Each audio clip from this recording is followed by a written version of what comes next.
Okay. There we go. Yeah, my computer sucks. It's not good. I need to get it repaired. My CPU is terrible and it breaks and it causes issues. I hope that doesn't happen and I lose process. Not process. I lose like my spot while I'm playing Umineko. Especially if I'm gonna play it like for 5 hours today, like I planned. So okay, we're just gonna hope that doesn't happen again.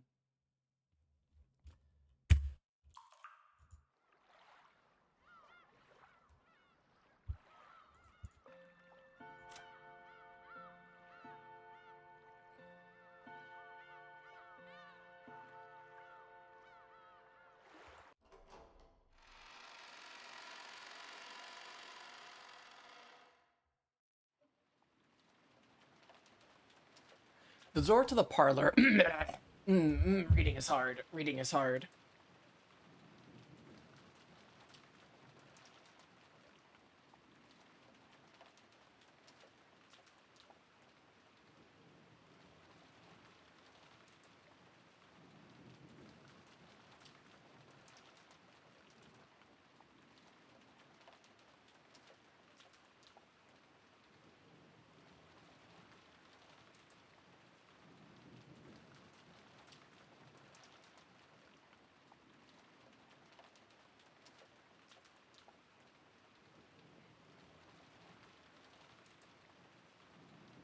Okay. I'm gonna give it like a couple minutes just to make sure I'm not gonna explode again.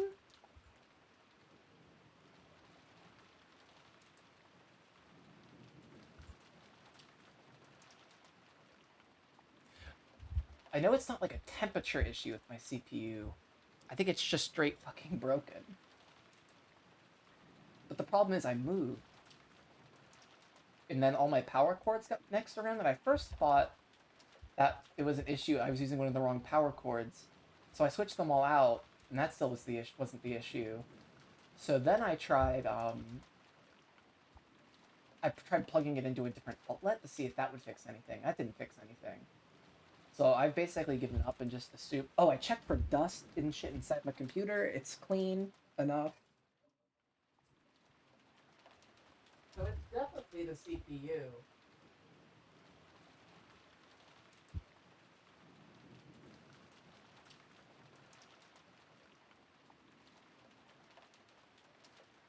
I just need to get it fixed. Probably get a new one. I'm never getting an Intel CPU again. I'm so done with their shit.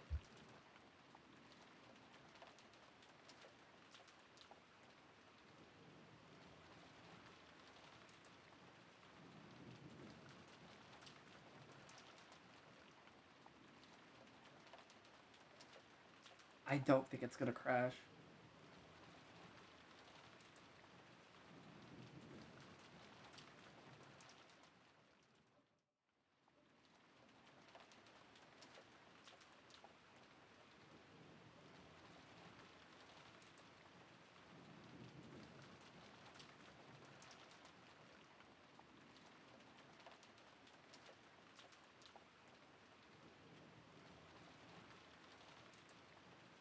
I think it's good. It's been 4 minutes. Okay. The door to the parlor was not only locked, but blocked with a barricade made of sofas and the like. Because of that, Aunt Rosa seemed to suspect that any suspicious person approaching would break in through the window. Sitting on a one person sofa, her back to the door, she continued to hold onto her gun.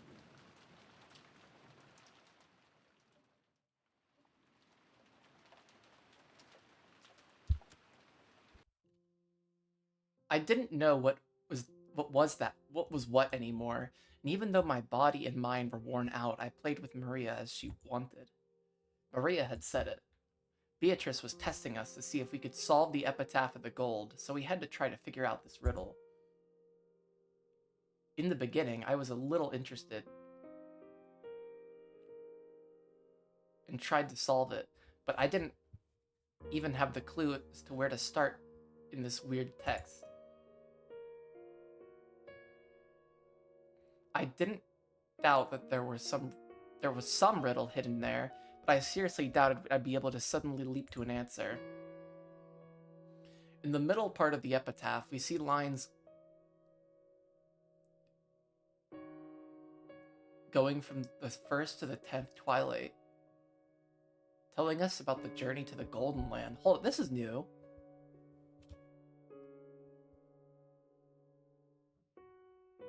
I'm gonna take some notes. I'm gonna get my notes out just in case. Honestly, I probably should just always have my notes out while I'm playing this game, but just in case.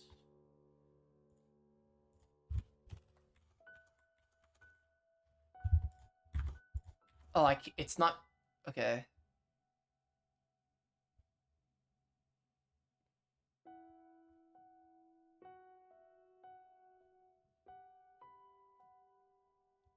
Can I screenshot it? I don't think I can.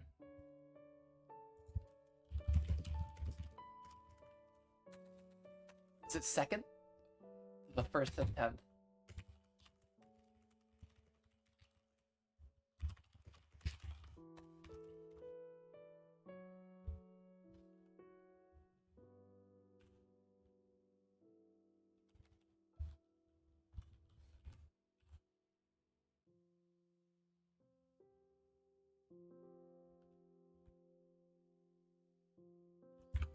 MBTQ.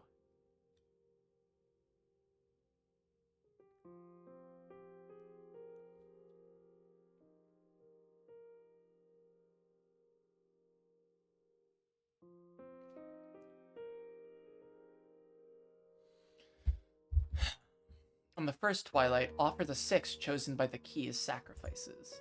On the second twilight, those who remain shall tear apart the 2 who are close. It is obvious that this hinted at the first 6 murders that had already occurred in the chapel and Jessica and Cannon-kun's murders. If this was being followed, we still had to be prepared for 5 more people to be killed. On the 4th twilight, gouge the head and kill. On the 5th twilight, gouge the chest and kill. On the 6th twilight, gouge the stomach and kill. On the 7th twilight, gouge the knee and kill. On the 8th twilight, gouge the leg and kill. Dr. Nanj and Kumasawa Bachan's corpses still haven't been found. However, if this follows the pattern, they've been sacrifices for the 4th and 5th twilights. Is it that simple? Head and chest. But I think but they both had their throats slit, I thought, so that's kind of weird. They'll surely be found in a pitiful state with their head and chest gouged. So can we expect that 3 more of us will be gouged in the stomach, knee, and leg and killed? Who will it be? I looked around the room, noticing that there were 3 people here, but how should I put it? My emotions seemed paralyzed. Strangely, I didn't feel frightened. As I leaned against the sofa with the top of my body gazing up at the ceiling, Maria noticed. Apparently, she felt I was slacking off in my riddle solving. She got mad at me for not taking this seriously enough. Hey, Maria. What was it again that Beatrice said she'd do if we solved this?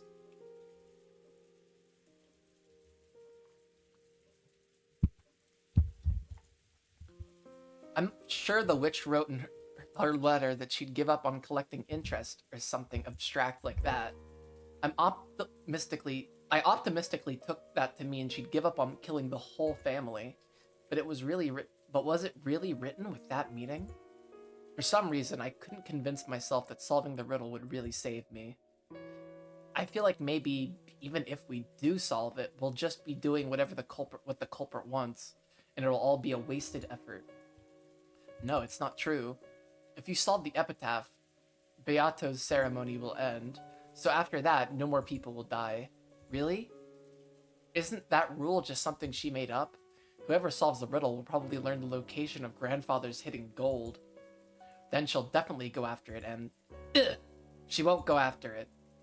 How can you be so sure? The gold has been Beatrice's from the beginning. She wouldn't go after something that's hers. Then why is Beatrice giving us all these big hints? Not just that, why did she even set up this game-like thing? Risk is essential for Magic. Risk. I don't really know what you mean. For example, in a marathon, do you think a medal anyone can get by running the whole thing is worth the same as the medal given only to the person who gets first? No, I don't. So what does this mean? In the end, she's just playing with us? Purposely giving us a chance? Wrong. That's how Magic works. No matter how great a work of Magic is, it'll always have risks and weak points. No, it must have them. So I don't get the stuff you call magic, but I think about it as a gamble. I can understand it a little. If you're prepared to lose big, then you can't win big. And the slimmer the chances of winning, the bigger the payoff. That's right. And Beato really did explain the risk of the ceremony to everyone. So if this riddle is solved, the ceremony will be suspended. After all, if she breaks her promises, there wouldn't be any risk. If we solve this, will she really keep her promises? Why are flowers beautiful even though they wither? Why is it that an artificial flower isn't beautiful, no matter how elaborate it is, even when you can't tell the difference by looking? Humans can bring about miracles by gambling on their deaths. If an undying human existed, they'd have no way of bringing about a miracle. That goes for us, life, the witch, and the ceremony too.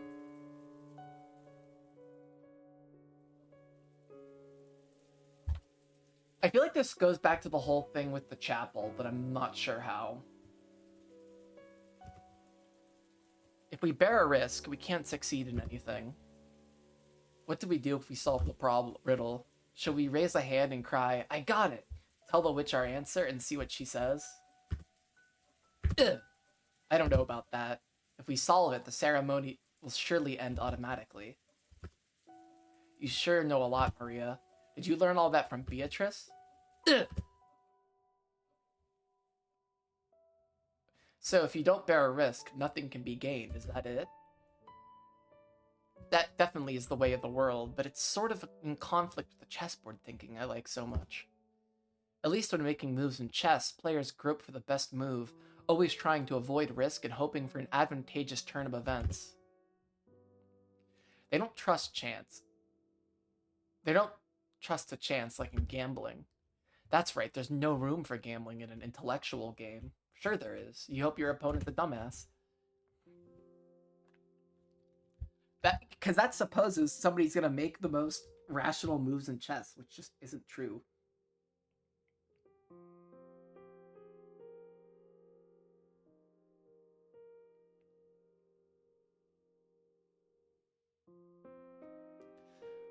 And yet, this person called Beatrice has created such an outrageous crime, or maybe a ceremony, while purposely imposing conditions for her own loss and announcing them to us. In chess, you always play your best move.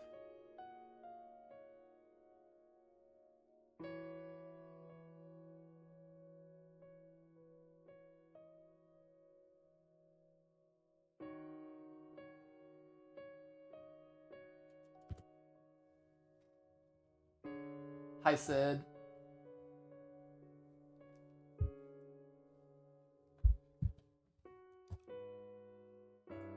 However, we can't be sure that Beatrice's moves are always the best moves possible. I thought she was probably making us focus on the epitaph to fool us in some way, speaking in riddles. But according to Maria, that alone was impossible. She said this was a genuine risk that the witch had taken, and therefore proof that this was a formal ceremony of magic. I can't understand this witch called Beatrice. If she's committing this chain of murders with some goal in mind, why did she go to all the trouble of exposing the conditions for her defeat? No matter how I spin the chessboard around and think from my opponent's perspective, I can't understand why she'd give up if this riddle is solved. Isn't it almost as though Beatrice doesn't care whether she wins or loses? Of course, chessboard reasoning won't work against an opponent like that. I don't understand. I don't understand. What is Beatrice after that's making her carry out this crime? If she just wanted to massacre us all, she could have done it quietly, without this whole crazy setup. There was no need for that kind-hearted advance notice, all this self-aware closed room stuff, or any of the rest. It's all overacting. I've got no clue what it means. Will I be able to understand everything as long as I keep thinking of Beatrice as a greedy human culprit? If I don't accept her as a witch, will my chessboard thinking be stuck before I even lined up the pieces? If she really is a witch and everything Maria said is true, then there's only one thing for us to do. The theory building and Discord and searching for the culprit has all been pointless. We should have gathered in the dining hall, combined our knowledge to solve the riddle. By combining the knowledge of that many people, we might have been able to grasp at least a thread of the answer, or we could freaking break into Kinzo's study and freaking force him to tell us. Have we ever considered that? I don't know. Seems like a good idea. The greedy humans, each desiring to gain something over their opponents, were getting offered up as sacrifices, one by one, without gathering their knowledge together. In the end, did the humans get what they deserved? They thought they were using their brains, but they were actually thinking of only their greedy selves. In the end, chessboard theory is a thinking technique where you project yourself on your opponent. So greedy people see their greedy selves inside their opponents. I looked lazily at Aunt Rosa. She was probably tired from being under all this tension the whole time. She couldn't sleep, but she kept staring vaguely at some point off in space. Aunt Rosa had announced we couldn't trust anyone who hadn't been killed. Aunt Rosa's chessboard thinking saw herself inside her opponent. Lack of trust? Maybe Aunt Rosa was an isolated woman, unable to trust and unable to let her guard down.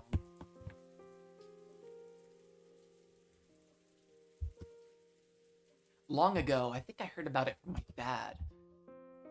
Aunt Rosa was originally a very obedient child, but her age was too far separated from the other siblings, and they often made conflicting demands of her during their confrontations.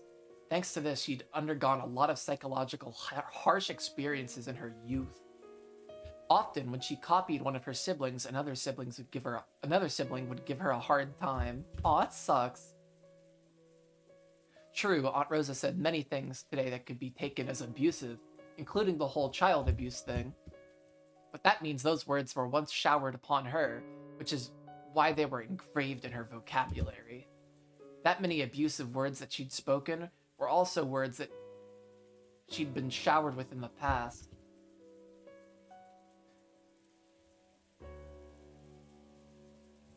Now that I think about it, I've picked up traces of Uncle Kraus and Aunt Ava in her style of speech from time to time. I assume they were similar because they were siblings, but maybe it's more than that. For the first time, I truly sympathized with Aunt Rosa, who I'd once thought was warm and gentle all the time.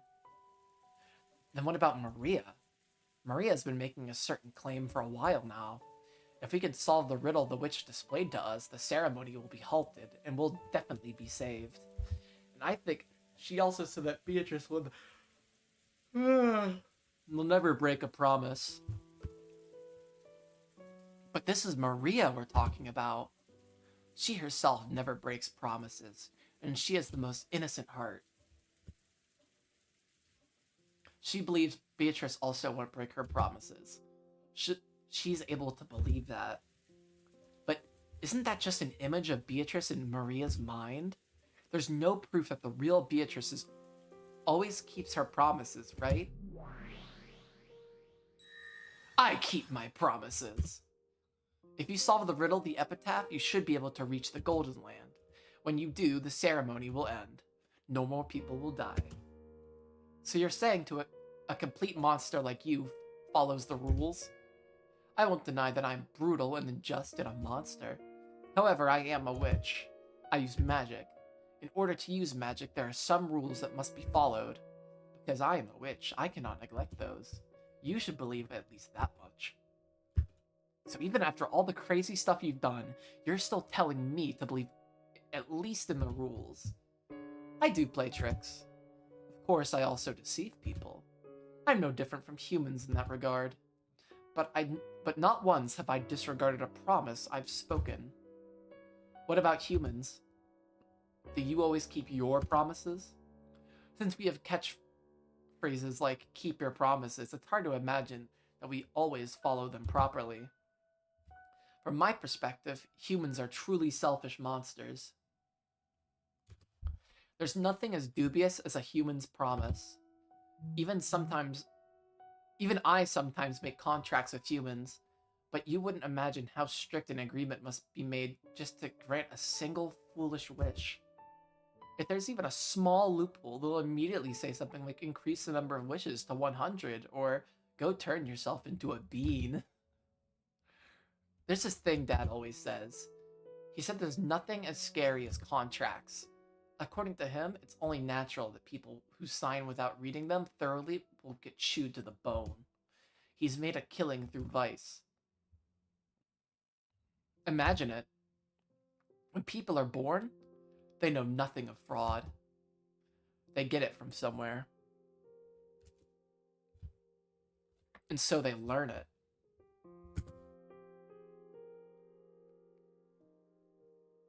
Did I really just rip this banana in half? I did. A whole banana peel. I just tore it in half. I'm so mad. Okay. Not a big deal.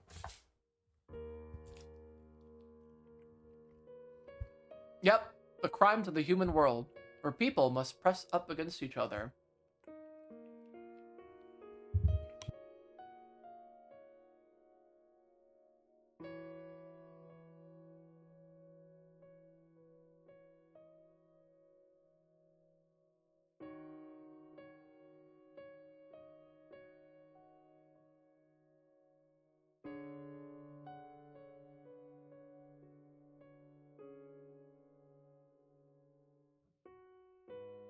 Okay.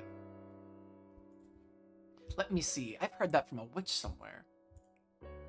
Oh well. I'm not as heartless as you think, you see. Cackle, cackle, cackle. Liar! You killed so many people! And you did it in such horrible ways, too. How could you not be heartless? You say you keep your promises? Don't say stuff like that. I won't accept you, ever. I believe my only way to resist you is never giving up on that. I see. So you're saying this eternal torture will be the same for me? Cackle, cackle, cackle, cackle. Perhaps. 1,000 years is a long time. Maybe a witch's true strength is decided not by their magical power, but by the strength of their endurance. Yes, I can accept how terrifying Lady Byrne is. I forget which one Lady Byrne was. Was Lady Byrne the one we saw earlier? I just sent a link to your Twitter to the website with a list of the red truths for Umineko just in case you want to theorize. Okay, I'll take a look.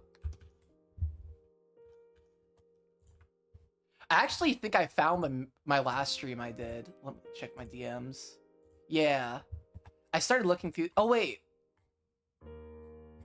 Okay, so this is... Okay, this is a different one from what I looked at earlier. Okay. Damn, I just like... Okay.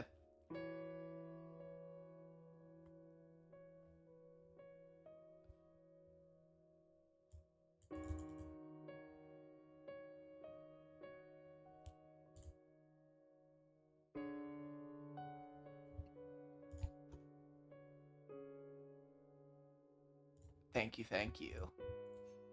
And... Hold up, let me go back to my tabs. Okay, we're good. I think Lady Byrne was the one with purple hair. I'm not sure. Damn you. Babbling on and on about this incomprehensible stuff. Let's quickly get back to this eternal torture. I'm prepared to stick around for 1,000 years or even 10,000 years. Cackle, cackle. Good, good. It looks like you've regained some of your will to fight. It would be boring otherwise. Come now, don't you often see it in competitive games? Oh, blue-haired. Okay. Sometimes one player intrudes on their opponent's territory, but the opponent is so weak that it's a bit of an anticlimax. So the first player loses on purpose to extend the game until the last round, during which they get serious and shower their opponent with blows, right? I don't get what that means. It's the same as wine. If you don't let it age well, it won't sparkle. You're the same as that wine. I'll carefully make you age. I'll raise you to be the best alcohol to adorn my elegant time. So don't give up after only this much. Keep on denying me. After all, as long as you don't accept me, I'm nothing more than a fleeting illusion. Cackle, cackle, cackle, cackle, cackle, cackle.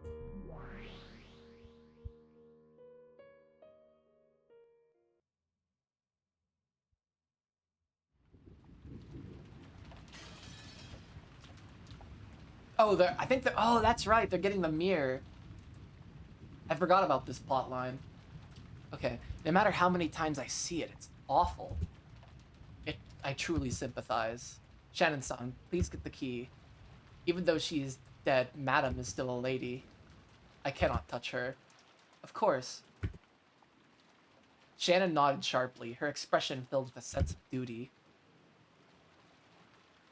George, Goda, and Shannon had broken a suitable window and were inside the chapel.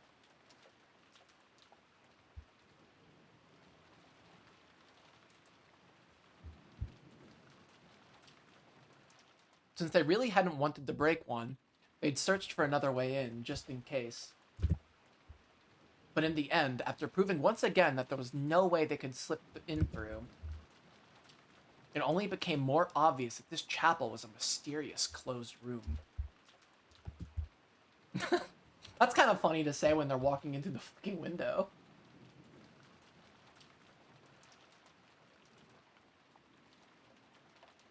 Inside the chapel, time had stopped ever since the last time they'd left it. Even George wasn't able to approach that gruesome Halloween party again. It was only natural. It reminded him again of the sadness of losing both parents at once. And Goda, thinking of the possibility that those corpses might have changed in some horrible way now that half a day had passed, didn't want to let George get near them. Shannon followed Goda's instructions and approached the party table. Normally, Shannon might have resented having another dirty job forced on her, but now she could truly understand Goda's mental state. Even though Goda had a prodigious skill, he'd gotten dragged into trouble, losing his job and ending up left out in the streets before Natsui gave him a new life. Though it had been just a casual employment decision for Natsui, Goda must have thought it as a turning point in his fate. Those around Goda could see that he felt a special kind of loyalty to Natsui. So he probably didn't want to lose that feeling, even after her death.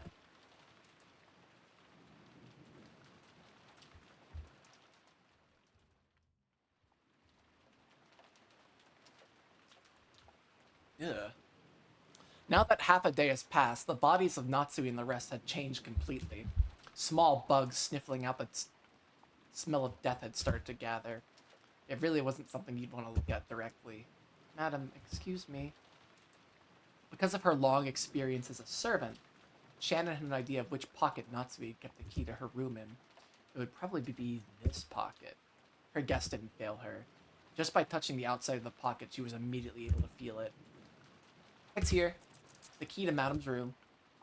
Shannon held the key up high, showing the others that it had been found. As George and Goda watched her, their eyes went wide. This wasn't the expression Shannon was expecting, so it startled her. Oh shit, it's going down. They're the three that are gonna die. I was right. I was right. They're all fucking dead. Fucking run!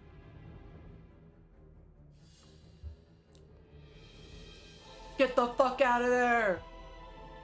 After all, Shannon hadn't noticed. George and Goda, watching it from afar, noticed it first.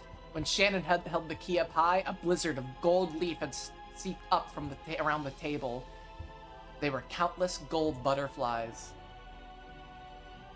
It was the first time Goda had seen them, so it might have looked like some kind of illusion, but Goda already knew. He knew that those gold butterflies... Oh, wait, I think I misread George for Goda. He knew that those gold butterflies were far from beautiful, and that they would bring about some kind of misfortune. And that gold swelled, trying to suck Shannon in. Shannon-san! Run! Huh? Yeah! Shannon also realized that gold butterflies are trying to swallow her up. She ran unsteadily, her expression still shocked. As she did, the gold butterflies danced around her all at once. They grouped together. They tried to swallow her up. Shannon! Damn it, what is this? Are these the gold butterflies you're talking about? Outside, quickly, you bastards! Damn it, damn it! George and Goda rushed up to Shannon, driving up off the cloud of butterflies. And while the butterflies were scattered, they ran towards the broken window. However, they needed a good footing to get out of the window, which was surrounded by shards of broken glass. When they'd entered, there had been enough time to prepare for that, but now there was none. Let's go out through the door. There's no time to look for a footing. It won't open. It's stuck. Go through another window. Give it to me. Damn this piece of crap. George-sama, quickly. Damn it. Don't take me lightly. Woo! Goda took off his jacket, swinging around scattering the group of butterflies. But saying he was outnumbered would be a real understatement. It was doubtful that it even brought them a short amount of time. George struggled with the broken handle. I guarantee you Genji let this shit happen. Genji should have known. Of all people, he should have known that there were 3 people left that had to die for the prophecy to... I don't know, I'm kind of getting a little more suspicious about Genji. He just gives, like, vibes of he knows shit that we don't know. Like, he knows more about Kinzo and Beatrice than any other servant, it seems like. And he just does not friggin' speak.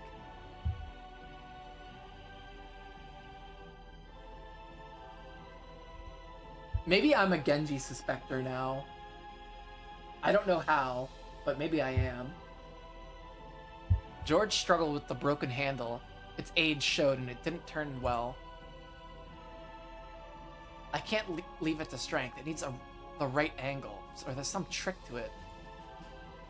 George-sama! Damn it! You monsters! I don't know. I can't decide if Genji's standing on business or if he's just a little suspicious. At that moment, Goda saw it.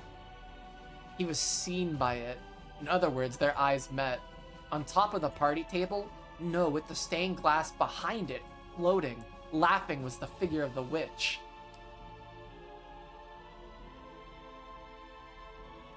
He saw the figure of the laughing witch in the center of the golden whirlwind, with the butterflies fluttering about at the ready. But Beatrice... It should have been Goda's first meeting with her. But he knew her at a glance. Just like the other servants had said, this was certainly the portrait of the witch herself. Cackle, cackle, cackle. Sup, bitches? It's almost time for dinner, is it not? I am the host of this mansion now, so I must give you a warm reception before your wonderful dinner. And look, we even have 3 people fit to order. My, how truly, truly convenient. Wow! It's open! Goda-san, quickly! Beatrice-sama! Huh? Huh? Are you sure it's a good idea just to stand there? If you think this is a place that will make fitting cemetery for yourselves, then be my guests. Cackle. I must praise your spirit for wanting to stay by your former master's sides and serve them even after death. The golden whirlwind that wrapped around the witch burst. It was like an evil hand had literally spread its fingers and was trying to attack them. The cloud of gold butterflies attacked with a fluttering sound. Hurry! We can't stay here! George's voice brought Shannon and Goda back to their senses. Standing here now would make them like frogs. This song is called World End Dominator. World End Dom. Oh, I'm gonna listen to it for a bit.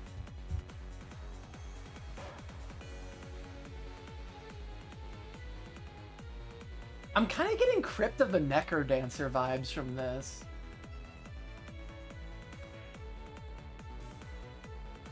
Oh yeah, totally. Like with that chord progression. Mm-hmm.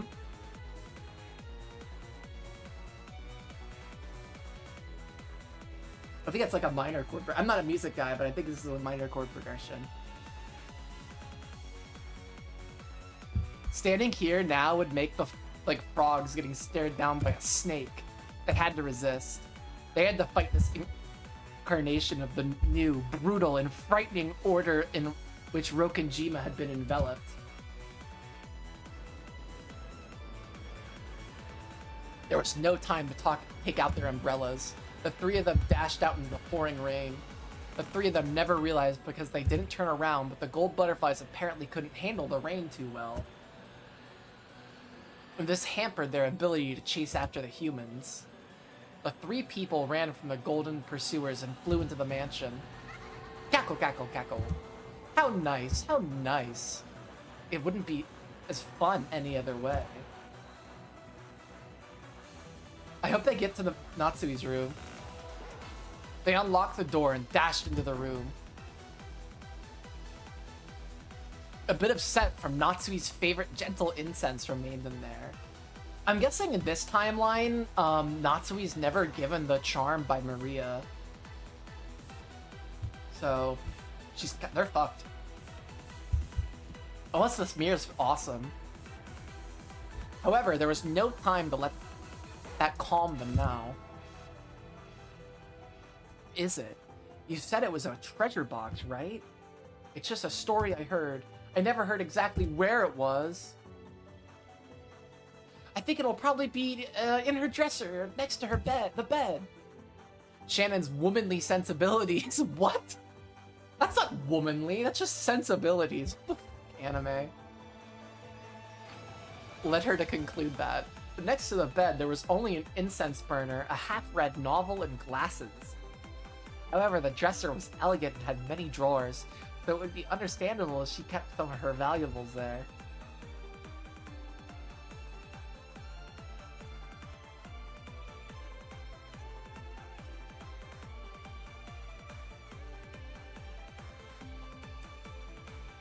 You know what? Now that you mention that, I remember them bringing that mirror up in Act 1 now that you say it.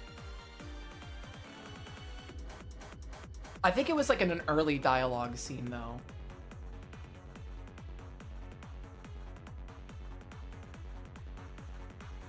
Ah, Natsui, sorry. He began to violently open the door. Reading's hard. He began to violently open each one of the drawers. He had to hurry. He couldn't actually hear footsteps. But he had the feeling that the witch was approaching. He had the feeling that her laugh was approaching. He emptied the drawers one by one and examined their contents. Every small box for makeup looked like a treasure box, and the amount of effort it would take to inspect them all made him feel a little dizzy. Well, how about they all friggin' try for it? Maybe it's this box. Oh, it's locked and I can't open it. At a glance, it looked slightly larger than a music box, but when shaken, it rustled, as though various small objects were inside it. It was locked and didn't open. Fucking break it open! Just fucking smash the thing open! But some people would always carry it on their person. I don't know. There's no choice. Break it! We can't do it with force, right? You might break the mirror inside. Could there be a tool to pry it open? Damn it! No! What? That's the door which had been... They left the fucking door open?! Oh my god. The butterflies. George-sama, hurry! Goda's voice trailed off. It was the shock of seeing a procession of those not of this world. He was a servant, so he knew all the servants working for the Yoshiramiya family. But he didn't know about these. However, they were definitely servants. Not servants working for Yoshiramiya Kinzo or Yoshiramiya Kraus. These new servants, who worked for the master of the mansion, the Golden Witch Beatrice, had goat heads, bright red, boiled eyes of lava. They look so funny in the original art.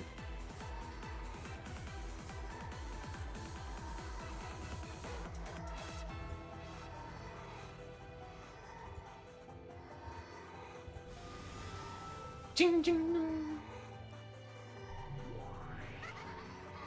As the new master laughed loudly and Hey, Kakach. And trimly directed 6 of the new servants. He saw them approach, piercing the darkness as they came. Of course, she was clad in the gold butterflies that were her symbol. Goda hurriedly closed the door and locked it. However, just as he locked it, it returned to normal. Just as though a spring or something had knocked it back. Jump out the fucking window! I would do it. Shit.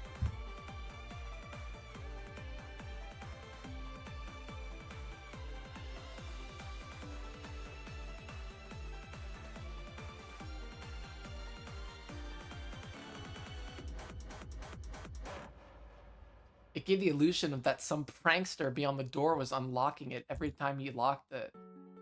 They couldn't have reached the other side of the door yet, so who was doing it and how? It almost felt like playing with a broken toy.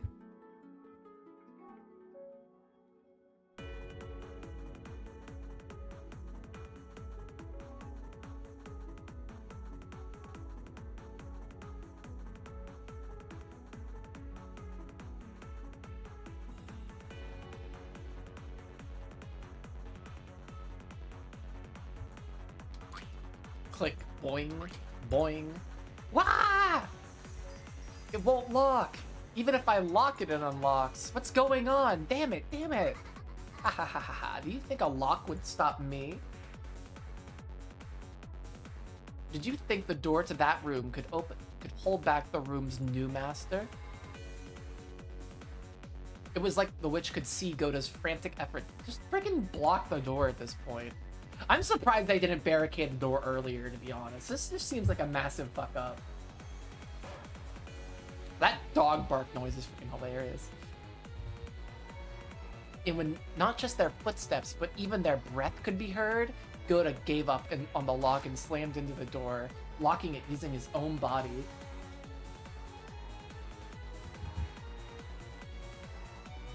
Wait, okay, let me check.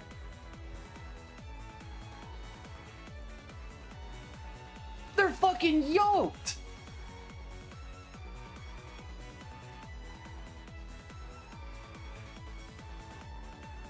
You're right, they're fucking yoked as shit.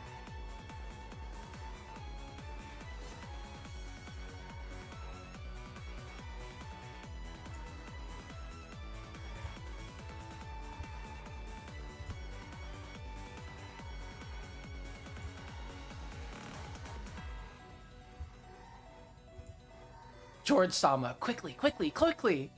George-sama, what about this? A letter opener? Oh, that's better. Let me have it. The fountain pen isn't working. George shook it and once again dug into the crack under the lid of the treasure box. It looks like it's working. Quickly, quickly! Eep! Ah! The pressure from the door across the door grew even stronger. Goda screamed. This wasn't a war cry during a test of strength. He was terrified. He was simply terrified that nothing but a single wooden door was stopping him from touching something not of this world.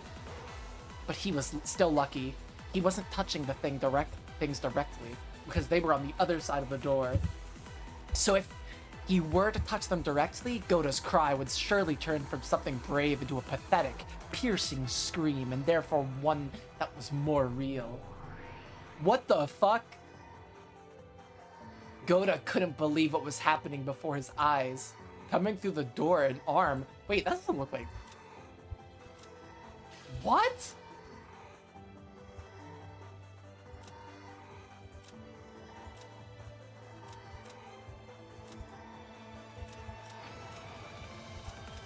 Oh, I think it's gonna be one of the knives.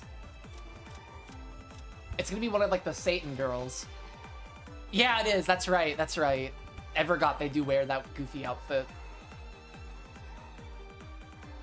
As though doing this was the most natural thing in the world.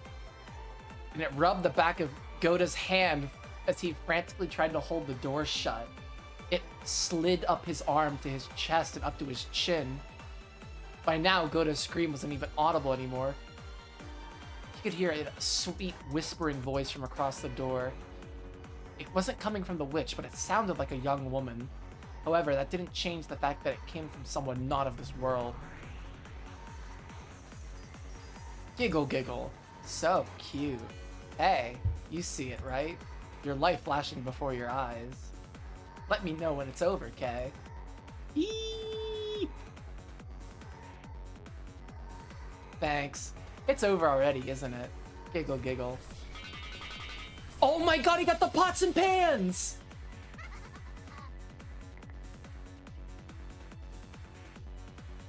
That lewd arm burst. Then they heard the sound of something jumping around the room at an incredible speed. They didn't know what it was.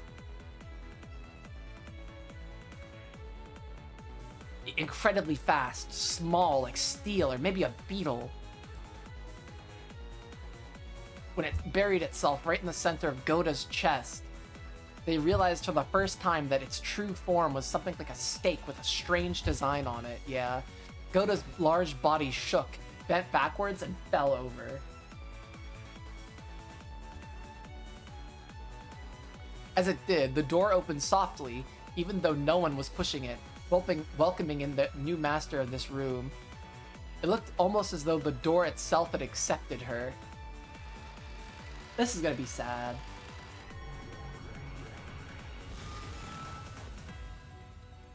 The goat attendees came in one after another, 6 of them. Then that witch came in, the gold butterflies came in. The room was wrapped in a blizzard of gold leaf, which fell and piled up, turning it more and more into a world of gold. And her fit changed. Shannon, the roulette has chosen you and George. Thank me for the day of release. Do you have any regrets? You don't, do you? Receiving an engagement ring from the man you fell for and being killed before spending your first night together. That hardly counts as regret at all, right? You wanted him to hold you, didn't you? You wanted him to... I'm not reading that.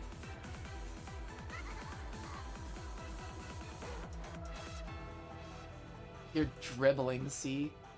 Your regret is dripping from your mouth.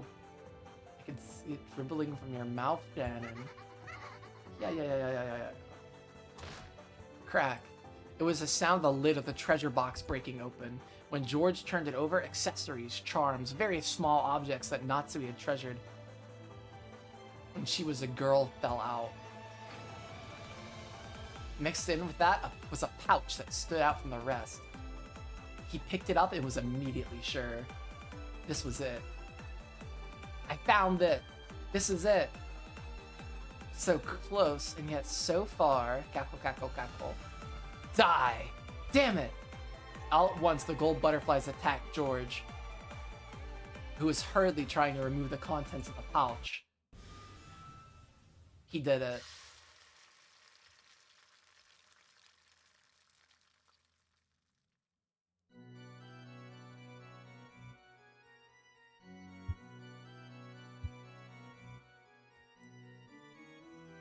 At that time, a bright red flash seemed to light up the room for an instant. The red flash seemed to cut a hole in the cloud of gold butterflies raging around the room, drawing a circle with Shannon at the center. So the scene looked truly divine. What the fuck is going on? Almost as though a single streak of light had cut through the clouds of this world of gold. George, who was curled in a ball, trying to protect himself from the group of butterflies, didn't have a clue what was going on. Then he noticed that Shannon was standing guard in front of him, shielding him. as he glared at the witch and the rest with a serious face she'd never shown him before. I'd forgotten. You're another sample of Kinzo's outstanding furniture, and you've matured much more than canon. Another anime battle, fuck yeah! Anime battle, let's go! How could you do that to Canon-kun? I don't mean killing him. How could you erase his remains and even try to disgrace his honor? Come now, Shannon, is that why you're mad? If you're lonely because Canon hasn't been around, just let me know and I'll let you see him whenever you like.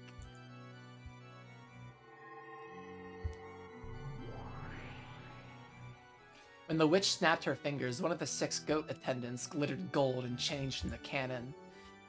It was definitely a sight to make one doubt their eyes. It was definitely Canon's face. However, in those eyes, the glint of Canon's integrity was nowhere to be seen. They were the hazy eyes of furniture that obeyed only the orders of the witch. George couldn't understand the scene right before his eyes, and he finally understood why Goda and the rest had been unable to talk about what they'd seen in the servant room. Are you enjoying this? Yes, I am.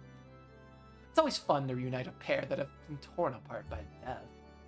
After all, I get to enjoy tearing them apart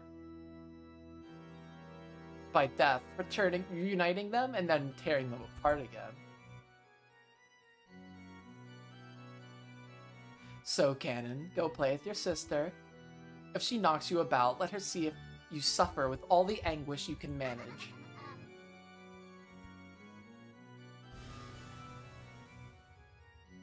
My homunculus theory is so fucking correct. God, I saw that shit in Act fucking 1. From the imposter Canon's arm, a strangely shining curve extended. I think these guys are all freaking... I think all the... What's the name of the... All the servants with the golden eagle on them are homunculi, like Full Metal Alchemist. Like, they were created to, like, serve Kinzo or serve Beatrice.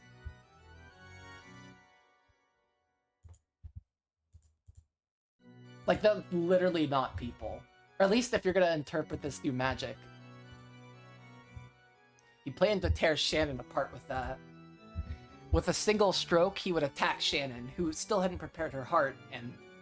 I won't forgive you. I'll never forgive you for dishonoring the dead, not just once, but twice. Enough babbling. Go get killed by your brothers, Shannon. I'm sure you'll bear witness to a wonderful dream. Not Goda, not Goda. Just the ones with the winged eagle on them. So Shannon, Canon, and Genji.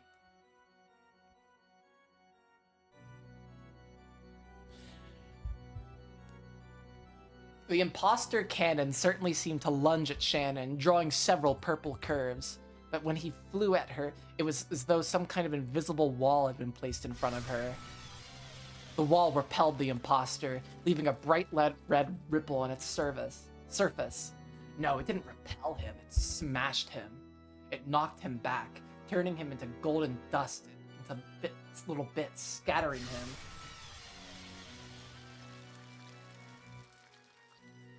I'm not implying that he doesn't deserve to wear it, I'm just implying that he's not like a... He wasn't like created by Kinzo, I guess is what I'm theorizing.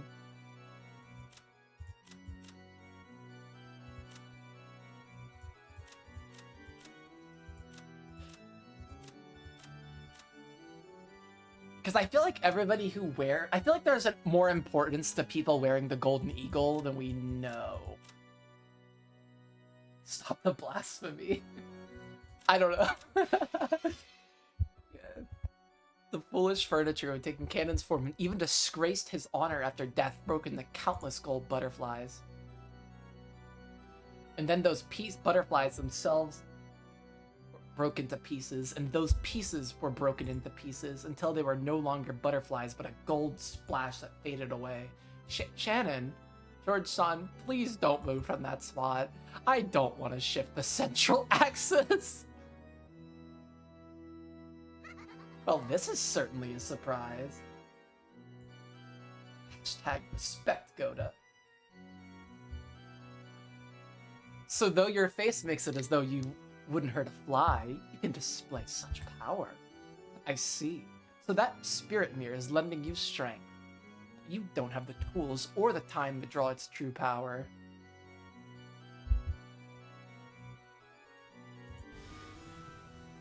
White butterflies? What the fuck? I won't let you have either of those. Cackle, cackle, cackle. The spirit mirror George gripped had let out a divine glow, displaying a strength powerful enough not to submit to wicked forces. But now that glow is no match for the witch's sinister nature. This is why furniture can be frightening. That feeling, like unexpectedly stubbing your toe in the corner of a cabinet. Yes, this is why furniture can be frightening. You, furniture, furniture, furniture. I am not furniture, and right now you seem very pitiful to me. What? Oh. What did this furniture, who hasn't lived even 100 years, just say to a 1,000-year-old witch? You're a very pitiful person. Of course, two people in love have regrets when they're separated. But they'll feel none of the kind of regret you're hoping for. You dare speak, furniture? Have you forgotten the days where you were so desperate to be tied to George that you licked my shoes? Living with love and crawling through the muck is what humans do. If you sneer and look down on them for that, you're far inferior to them.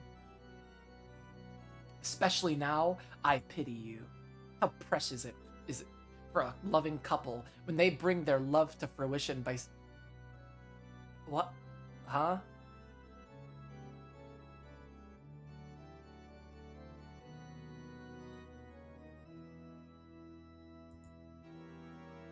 It does have meaning, it definitely does, but it's completely different from what you're saying. What the fuck why are we talking about this? She's 16. He's 23. They are not consummating shit.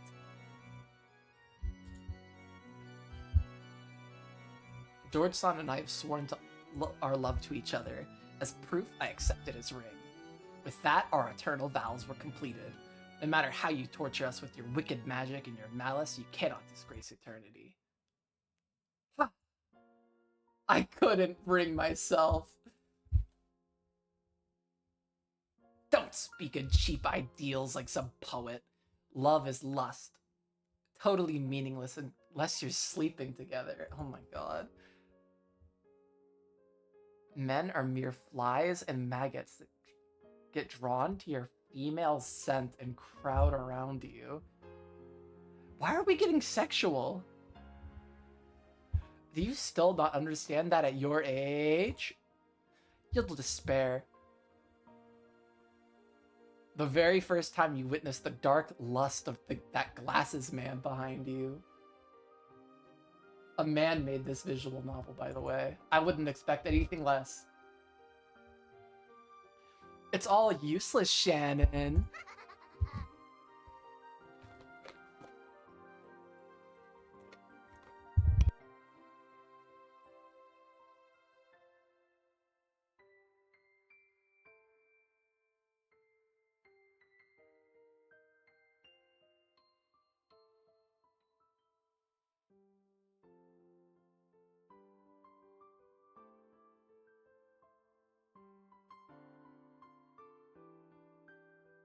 Welcome.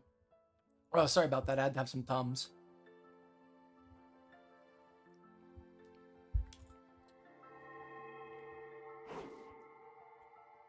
Yeah, that's enough talk out of you, you furniture, furniture, furniture. Who the hell do you think you are talking like that? No matter how beautiful you try to make love sound, in the end it's a fraud because love is filthy filth. Don't people become adults when they realize that? Die, you trash furniture, furniture scrap. I'll turn you into a filthy maggot. Then we'll see whether that glasses guy still loves you. He would love her if she was a worm, Beatrice. He would love the shit out of her if she was a worm. I'll show you that this guy's only had his eyes on your flesh. Die, you piece of crap. Don't you tell me about love. Oh god, I think Beatrice might have, like, love hang-ups. She has hang-ups, maybe.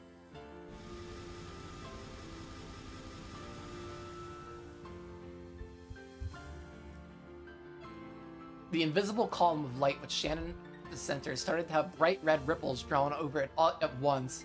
You know, this is fine and all, but if she does fight off Beatrice for now, there's going to be a kind of weird moment where it's just going to be her, George, and Goda. And what exactly is everybody else going to think when they see that George and Shannon, the two are clearly star-crossed lovers, are alive in a room where Goda is dead, and they make up some weird elaborate excuse as to, like, I don't know. I feel like the blame is about to get shifted to these two so fucking bad, and I almost hope they die here so they can be innocent in death. Because I don't want to watch Rosa, like, point a gun at George and Shannon and be like, you two were did it! And then... Oh my god, I do not need to see a kinslaying here. The wall did its best to withstand the unseeable malice that tried to corrode on them from all directions.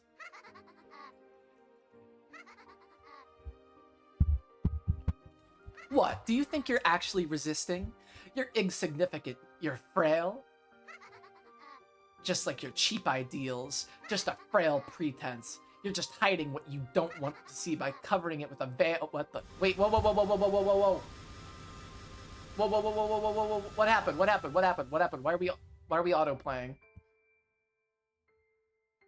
Yeah, I do have a VOD channel. It's, if you scroll down, I think there's a link to it on my Twitch page. Let me double check I have it posted there.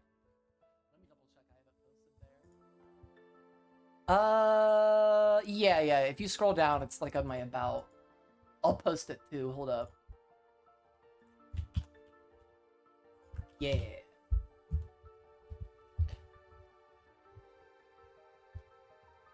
And my VODs are almost all caught up. There's one stream I had to upload.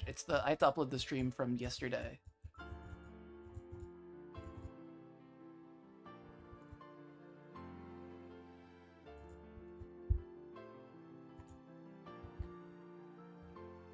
Because I know I think the VODs only stay up on Twitch for like a week or two. So I try to get them on here pretty fast.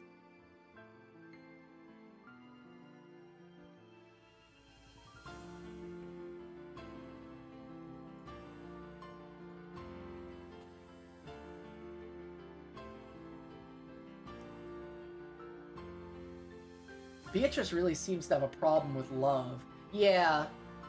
Probably it's the whole 1,000 years old thing.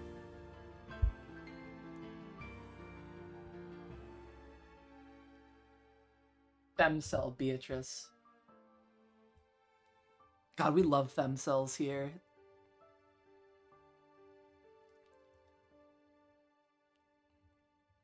The invisible column of light with Shannon at the center started to have a bright red ripples drawn over it at once. The wall did its best to withstand the unseeable malice that tried to corrode on them from all directions. The golden windstorm that covered the room gradually began to shave the walls off that column that protected Shannon and George. The bright red ripples frantically drew a resisting pattern, but that just turned it into a red wall of despair that began to wrap the two of them up. George-san, I'm sorry.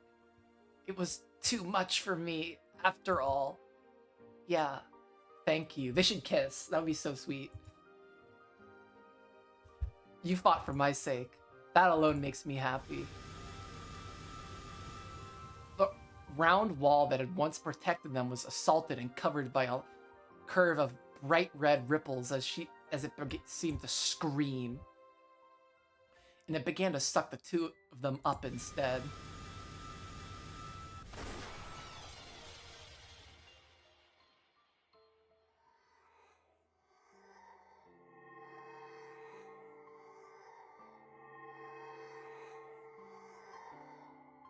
George-san, can I ask a favor? Shannon grasped George's hand behind her. So George hugged her shoulders just as strongly. What is it? In the end, please let me hear you say I love you. Yeah, Theo. I will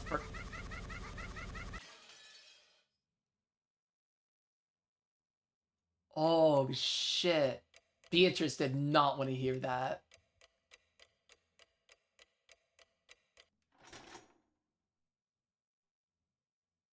Beatrice did not want to hear them say that.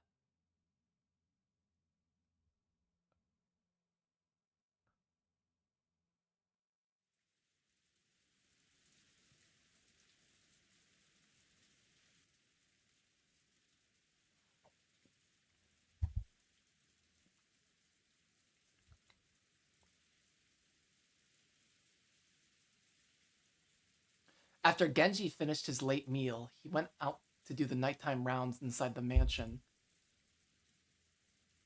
He'd eaten some reheated soup that Goda had made, along with some random leftovers from the refrigerator. Those were all things Goda had made himself and were, of course, delicious. He had half heartedly gone to ask Rosa and the others what they would do for dinner, but he'd been yelled at by a voice telling him that the canned food they had would be enough and that the door wasn't even open for him. So, ironically, the servant Genji was able to eat a more delicious meal. But why was it that Genji wasn't afraid to be doing the rounds all by himself, even though all of those crimes had been committed and many people had already met a brutal end? Judging by his appearance, as he carried out the usual tasks without a trace of fear, as though everything was normal. You might think that all the horrible events that day had been no more than a dream or an illusion. Was he taking a philosophic view, or had he just accepted his fate?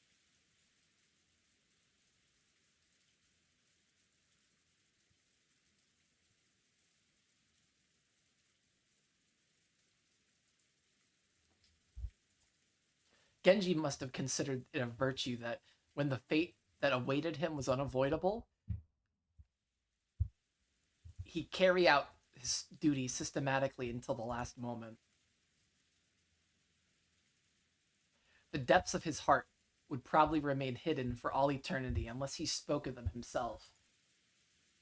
He had returned his master key to Rosa, so the places he could reach were extremely limited. All he could do was walk around the hallways, checking to make sure all the windows were closed. That probably made his rounds go a lot faster than usual.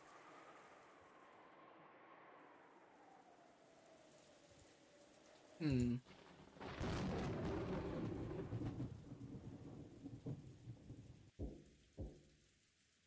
At the sound of a reserved knock, Aunt Rosa, who had been falling into a doze, jumped up and, pointing the barrel of the door, she yelled, "Who is it?"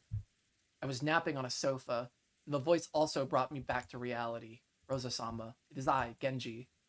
Do you have some business? Don't worry about opening the door. Tell us from there. Yes, ma'am. In that case, forgive me speaking in this fashion. I have found Dr. Nanjo and Kumasawa's corpses. What did you say? I see. Very well, let's go check on them. Until I see the corpses, I won't believe anyone. Ugh. It's okay, Battler. If you stay with me, it'll definitely be okay. Maybe my face seemed to be darkened with anxiety. Maria grasped my hand with her small hand and spoke softly, trying to give me courage. Since it was Aunt Rosa's job to ready the gun and stand guard, it fell to me to remove the barricade of the sofas. When I finished, I took a backwards glance at Aunt Rosa, who was pointing the barrel of the gun over my shoulder, and opened the door. Genji-san, where are their corpses? In the courtyard. I shall guide you. Battler-kun, wait. Just in case, let's check the doors and windows of this room. Wait a second. Aunt Rosa called me to prevent me from going on ahead and began carefully check the locks on each of the windows. But those locks had already been checked once. It felt kind of unpleasant. as though she suspected that I might have secretly unlocked them when she wasn't looking. No, maybe Aunt Rosa was right to be cautious. Though it was called a courtyard, it wasn't really a pretty place you could take a walk in, like the Rose Garden. On the contrary, it was surrounded by the mansion on all sides. Oh, I forgot about this room. Or not this room, I guess this place. This is where, in episode 1, where, Cannon was stabbed in this basement, there's like a pathway that leads from the courtyard to, like, the basement. As it was surrounded by the mansion on all sides, it made you feel a little uncomfortable. My glasses are crooked. Shit. Okay, there we go. I'm so blind. That's like part of the like cascading issues of reading this is like I like don't have good vision.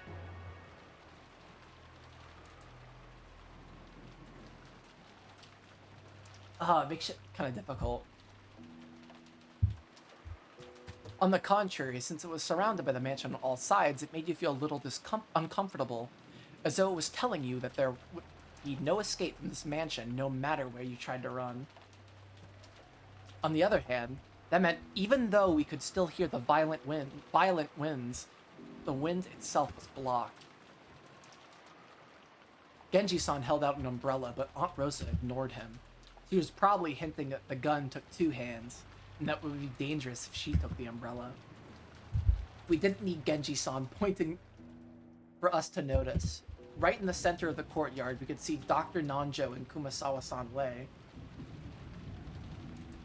I wish I had a map of the mansion, but I don't think it's that crazy that somebody could have dragged both of them from the servants' room to the courtyard without, in the time it took them all to like chat.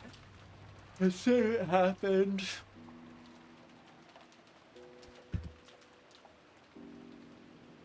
Aunt Rose, but then it couldn't have been Genji that did it, because Genji was with them. I can't suspect Genji, that doesn't seem right. Maybe I should just take the 19th person pill. Aunt Rosa entered the courtyard without even opening an umbrella. So Genji and I also entered the courtyard without opening one. Only Maria opened hers. Maria, is this... you know what? Ugh. It's the 7th and 8th Twilights. Yeah, they like...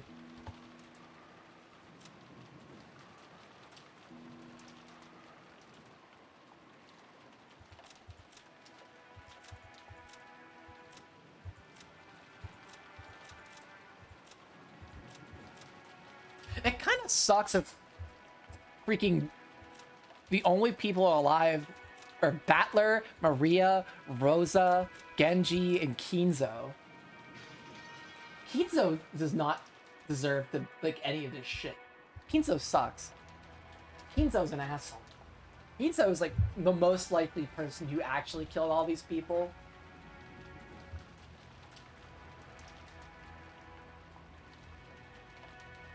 Except he doesn't have the...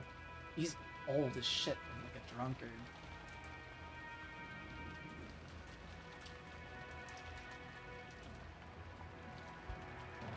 Ugh. It's the 7th and 8th Twilights. I see. Certainly, just as Genji-san and the others said, there are horrible wounds on their necks. The cuts are quite sharp. Almost as though they were sliced with a katana or something. Those gaping wounds on their necks definitely made me want to avert my eyes. But after seeing that Halloween party in the chapel, even though they looked horrible, they were no longer enough to make me feel sick. More importantly, our gazes fell to their legs, to Dr. Nanjo's knee, to Kumasawa's ankle. Driven into each of them was something like a knife or a stake with a demonic design. They must have been the same as the thing that had pierced Jessica's back. What is this? It's just like what happened to Jessica-chan. Is this supposed to be some kind of occult ceremony, I wonder? 1, 2, 3, 4, 5, 6, 7.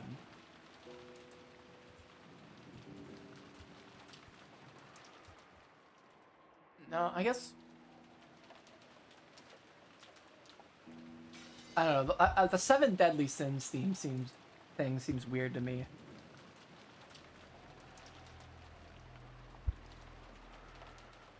I do not know.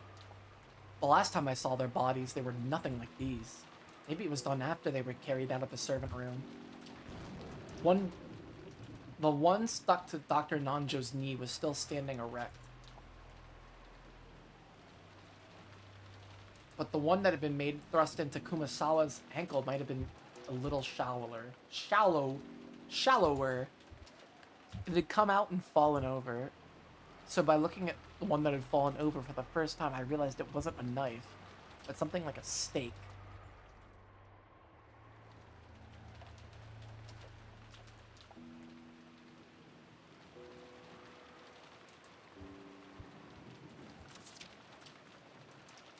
Yeah, you're right, but it's like 1, 2 for the second Twilight, 3, 4, 5, 6, 7. Oh wait, no, that still doesn't add up to 7 deadly sins.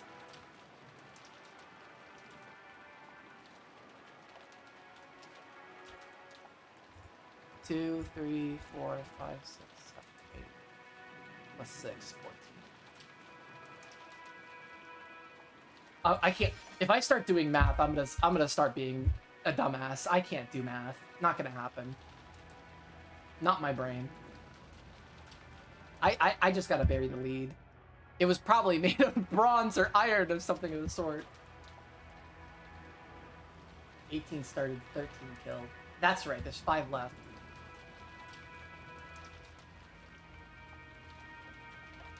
Or there should be 5 left. I could tell that's a weight to it. It composed of a grip that's a cone-shaped part and was obviously made to be a piercing weapon. Maybe it was like a miniature version of those lances Western knights used on horseback.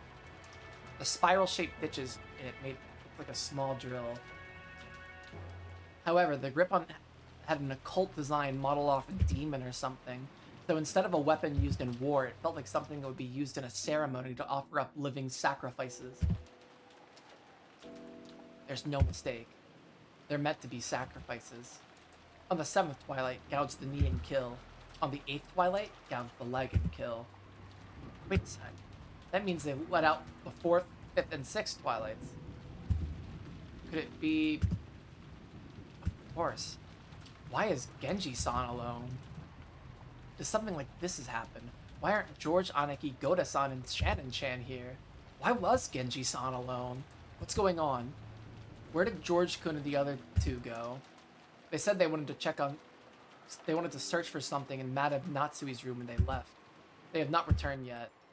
What did you say? I mean, you say they left? When was that? 2 or 3 hours ago, I believe. No way. Why didn't you tell us or something? Why didn't you think that was suspicious? There must be at least one servant on standby at all times. It was my duty to wait for orders until they returned. That's bullshit.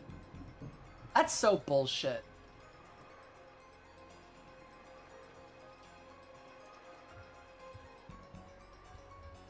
Oh, there has to be a servant on standby. Oh, everybody, by the way, half the people in the mansion are dead. This is bad. It's bad. It's really... If I was freaking Rosa, I'd freaking dump my freaking mag right in the freaking Genji and call it day. I'd just swim back. I'd swim back to fucking mainland Japan. Fuck that shit. Dr. Nanjo and Kumasawa-san were killed like this, which means that 3 people have already been killed. If I was Rosa, I would freaking absolutely freaking kill Genji. We ran towards Aunt Natsui's room with a touch of anxiety and just as much resignation.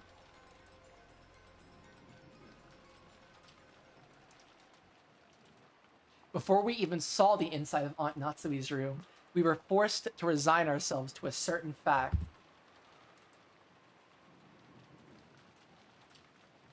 On that door was a bizarre scribble. No, filth. Is it the... Anyway, the room wasn't in an ordinary state. and without even opening the door, we could imagine what we'd find inside. On the face of the door, how should I say it? Handprints, done heavily with the same red paint as the magic circle from before, had banged on the door, scratched it, dirtied it.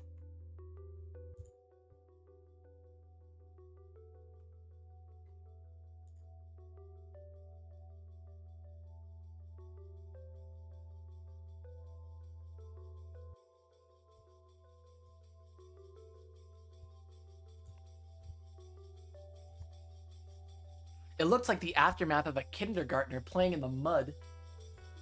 I didn't know what it could mean.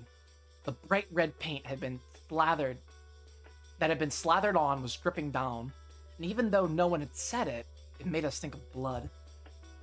Why do they so seldom never definitively refer to any of the mark? I just think that's an interesting detail to me. Like, very often, every time there's a seal that's drawn or like some of that red, they never just first describe it as blood, but they're always open to the idea that it's red paint first, and I think that's interesting. It kind of like leads back more into the idea that this isn't a witch. Genji-san, please open it. Oh my gosh, she's just freaking going for it. Genji-san approached it without seeming particularly troubled by that stuff on it and turned the knob, but immediately turned around, shaking his head. It was locked. At that moment, there was only one person in this mansion who could unlock it. Lock and unlock the doors at will, Aunt Rosa. This time, Genji asked Aunt Rosa to unlock the door instead of the other way around. After frowning slightly, Aunt Rosa handed me a master key and told me to open the door. How did they lock it? A room key. Except, we're gonna have to see if Shannon has the room key on her. Fuck, she's gonna have the key on her. Oh my god, she's gonna have the fucking key. How could somebody... Battler-kun, would you open it for me with this? Just trusting Genji-san with something like that wouldn't... Aunt Rosa glared at me intensely. Getting into a fight here would only make the mood turn more sour.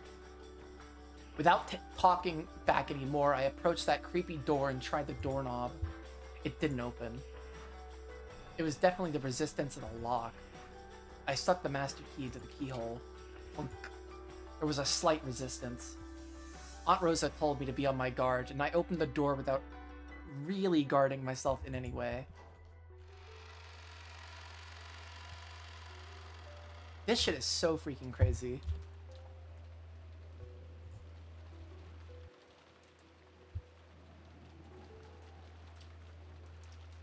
And then there was a scene laid out before us that didn't betray my expectations at all.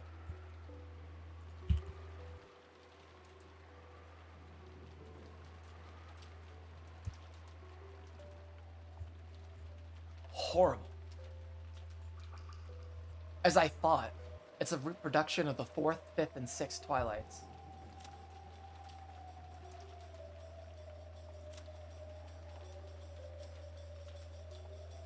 It was possible that they would have ended up as the second toy.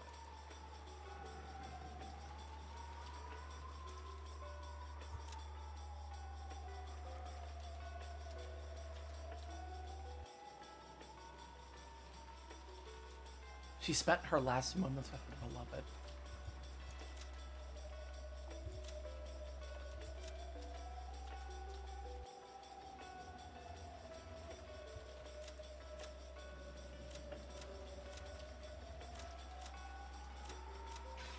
Interesting.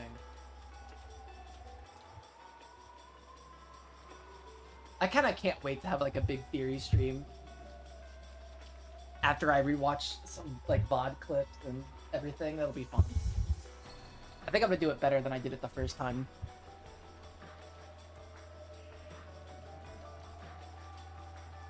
It's a reproduction of the 4th, 5th, and 6th Twilights.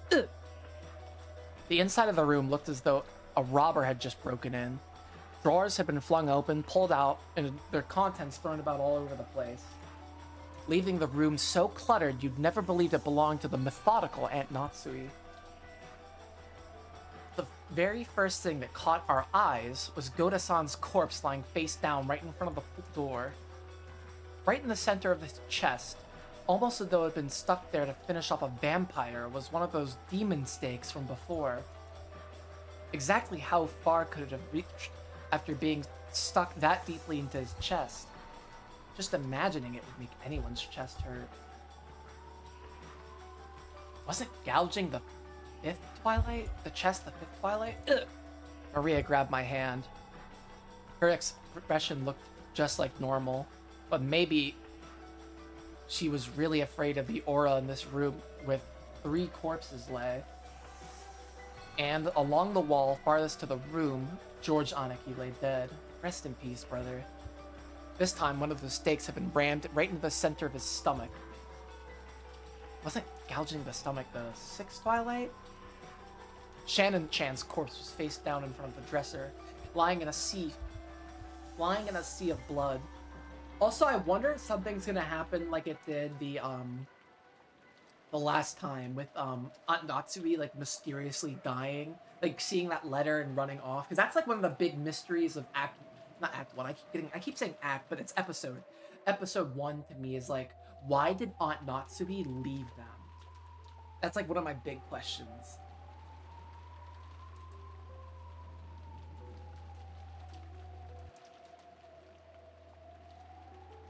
Had she seen her own face at the end in that horribly broken mirror stained with blood?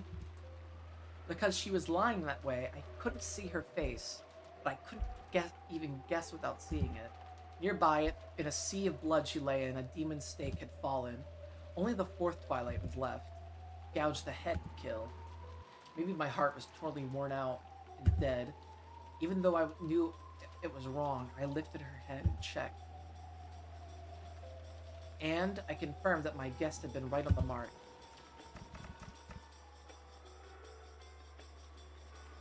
Also, it seems like these last murders were done like a lot more sloppily.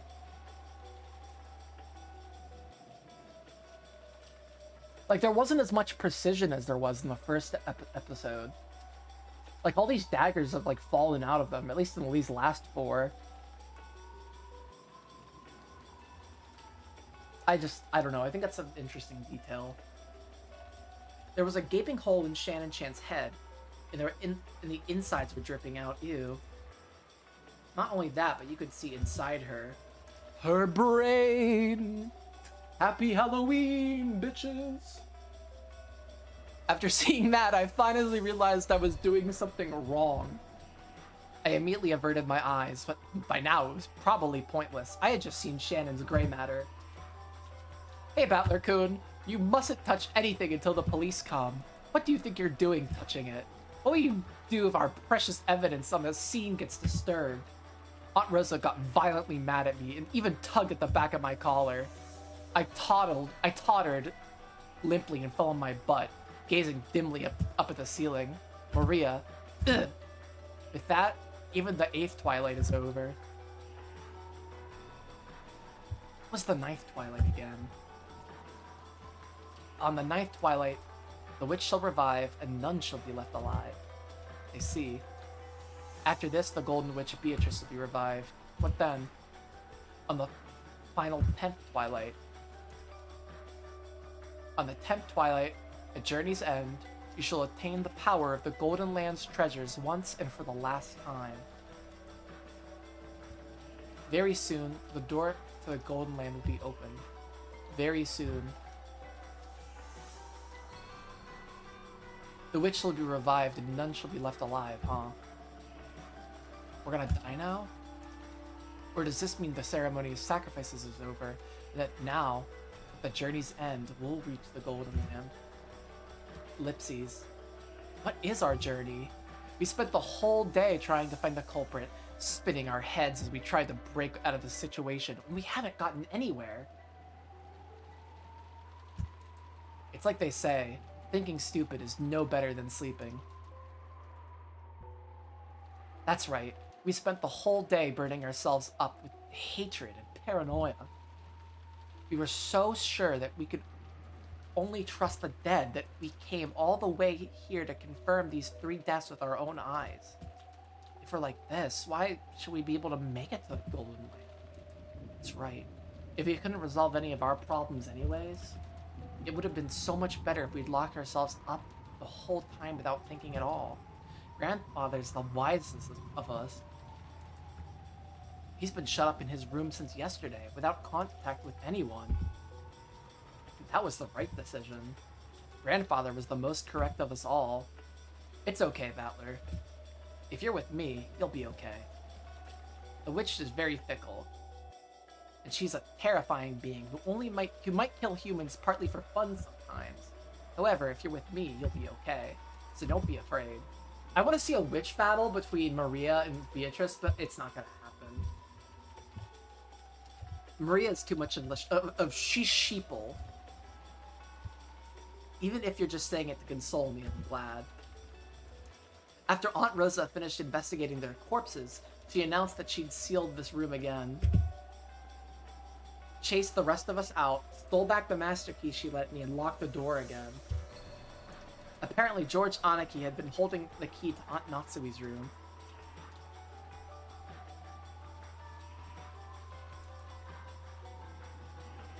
When did George get the key?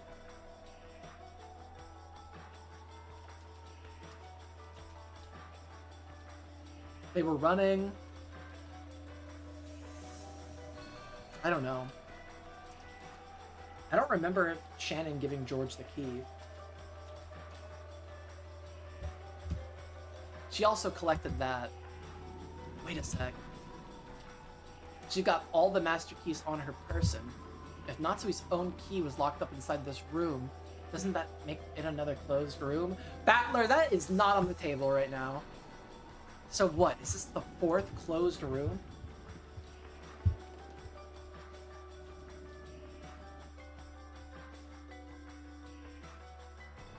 Now that suspicions surrounding those 3 had been cleared, we returned to the parlor once more. I don't have a clue what's going on anymore.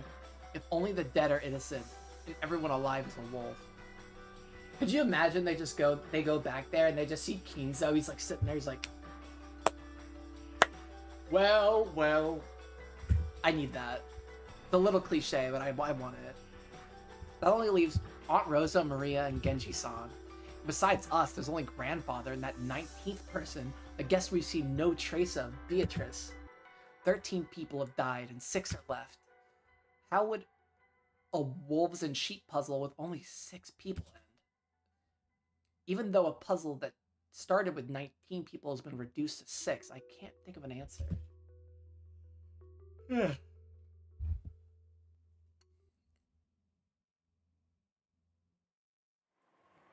We returned to the parlor.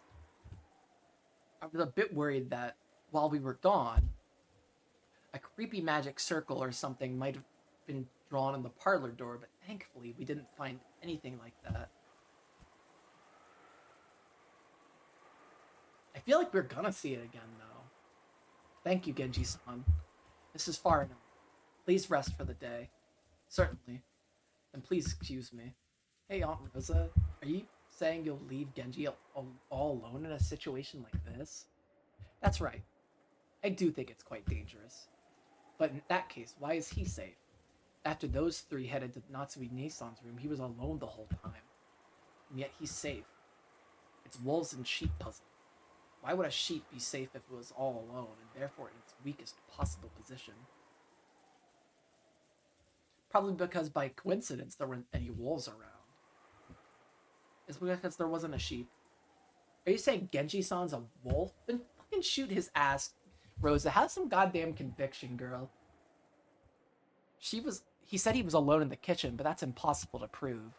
The only ones who could have carried Dr. Nanjo and Kumasawa-san's corpses, who could have killed George and the rest, were him and Beatrice, right? Well, with that argument, anyone. Battler Saba. Thank you for your concern. I believe trust is won not with 100 excuses, but with simple faithfulness. Even if I'm not able to gain your trust, I will be faithful until the end. Genji-san. Then we're decided. If you truly are innocent, the police will prove that for us when they come tomorrow. So until then, we cannot remove you from suspicion. After your long years of service, I find it truly painful to treat you so poorly. But please understand about tonight. And when tomorrow comes, when the seagulls cry, please let us make up again. Genji-san gave his head a small shake. Today and tomorrow, I will continue to be a servant of the Yoshiramiya family. If you need anything, please say so at any time. Then, if you will excuse me. After hearing all that, there was nothing left to say. Genji-san bowed deeply and left down the hall.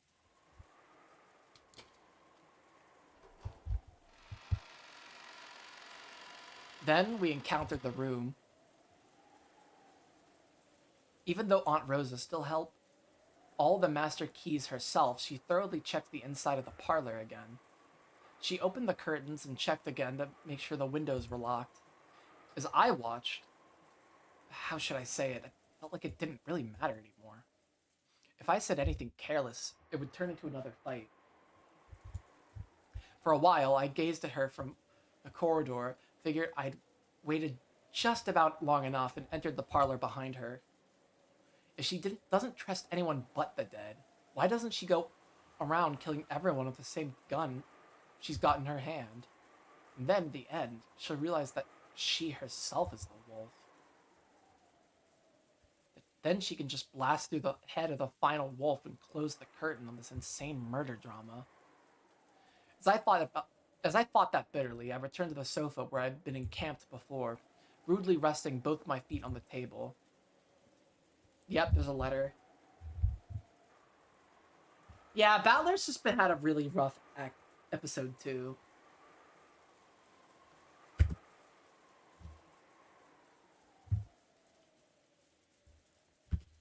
What is this? Right there, almost as though it had been addressed to me, was a Western envelope. It was that envelope from before, with the seal of the one-winged eagle, and it was unopened. What? Wait. What is this? Who put it in a place like this, and when? Well, probably when you guys all left. I went with everyone to check the corpses, I was sitting here the whole time.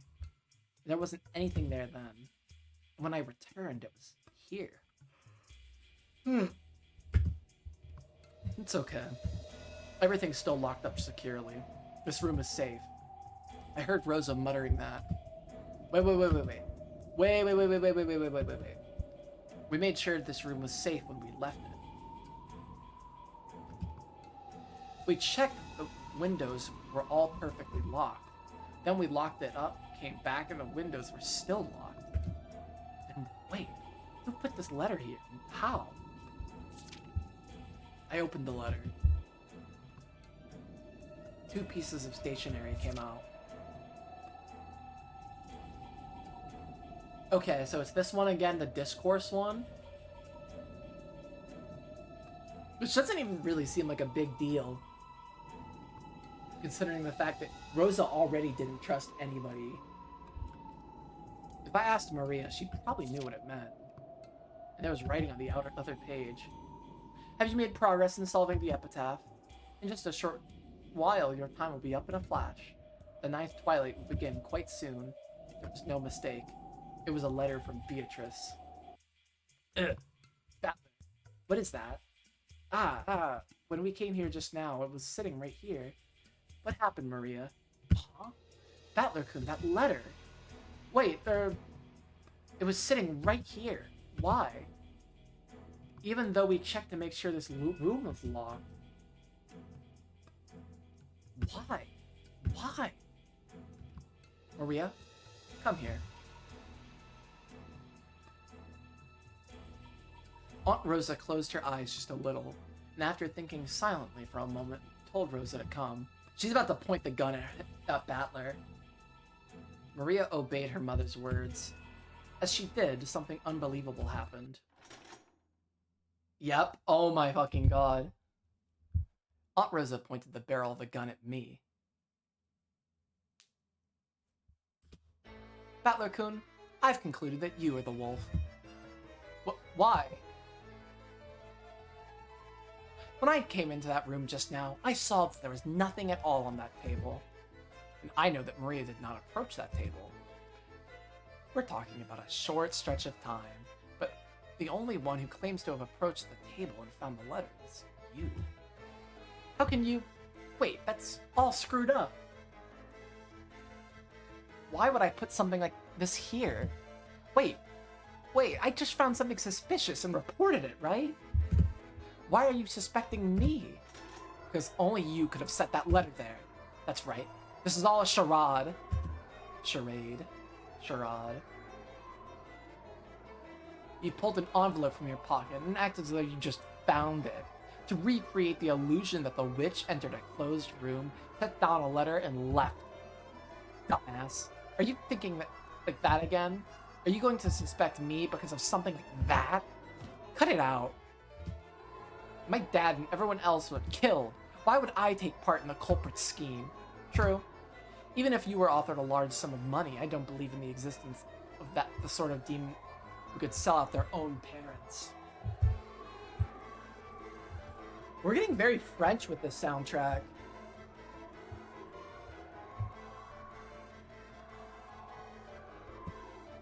Then again, maybe such a demon does exist.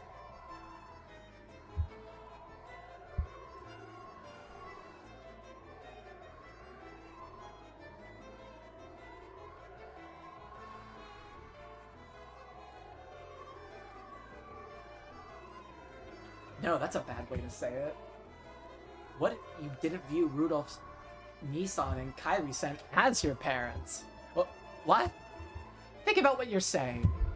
Dad is dad, right? Of course I'm not related to Kairi-san by blood, but she's like a big sister to me. A big sister my dad's fucking. No way I'll let a comment like that slide, you bastard. Ugh! Stop it! Ah! Stop saying ugh. I'm sorry, that was a bad way to put it. True, Shirmia Battler-kun may be Rudolph Nissan's child. But are you really Battler-kun?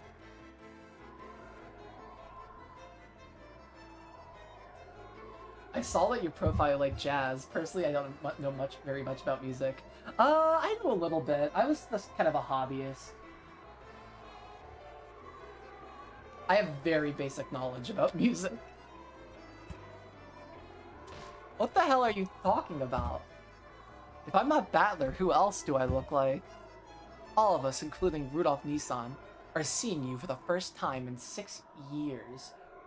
She's kind of onto something. All my music knowledge is video game OSTs. That was me until I was like 14, I'm not gonna lie. I didn't really get into music until I was like 14, I don't think. Battlertress confirmed. Hi, Bedwards.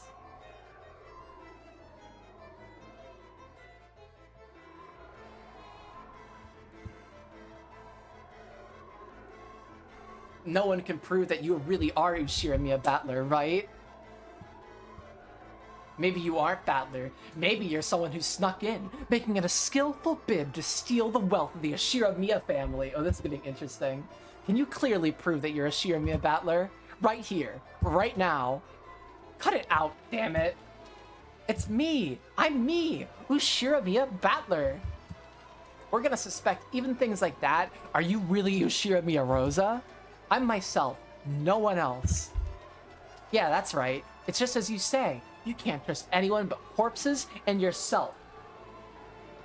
Batora Turish.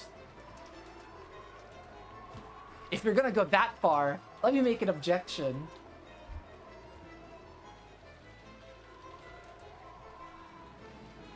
George Anaki and the others were found dead, and Aunt Natsui's room was locked.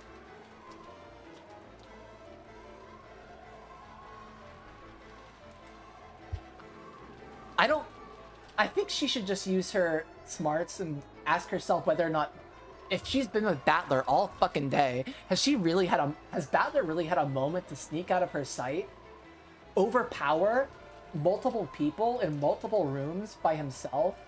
I get that he's tall, supposedly. He's like 5'11", this bullshit, he's not tall. But Come on, Aunt Rosa, let's use our freaking good bases here. This shit doesn't make any fucking sense. George Anaki had the key to that room, right? And by now, the only one with a missed master key is you, Aunt Rosa. Right? Aren't you the only one who could have unlocked that room? My theory goes like this. You're in contact with the real culprit. And when I wasn't looking, you let them one of the 5 master keys.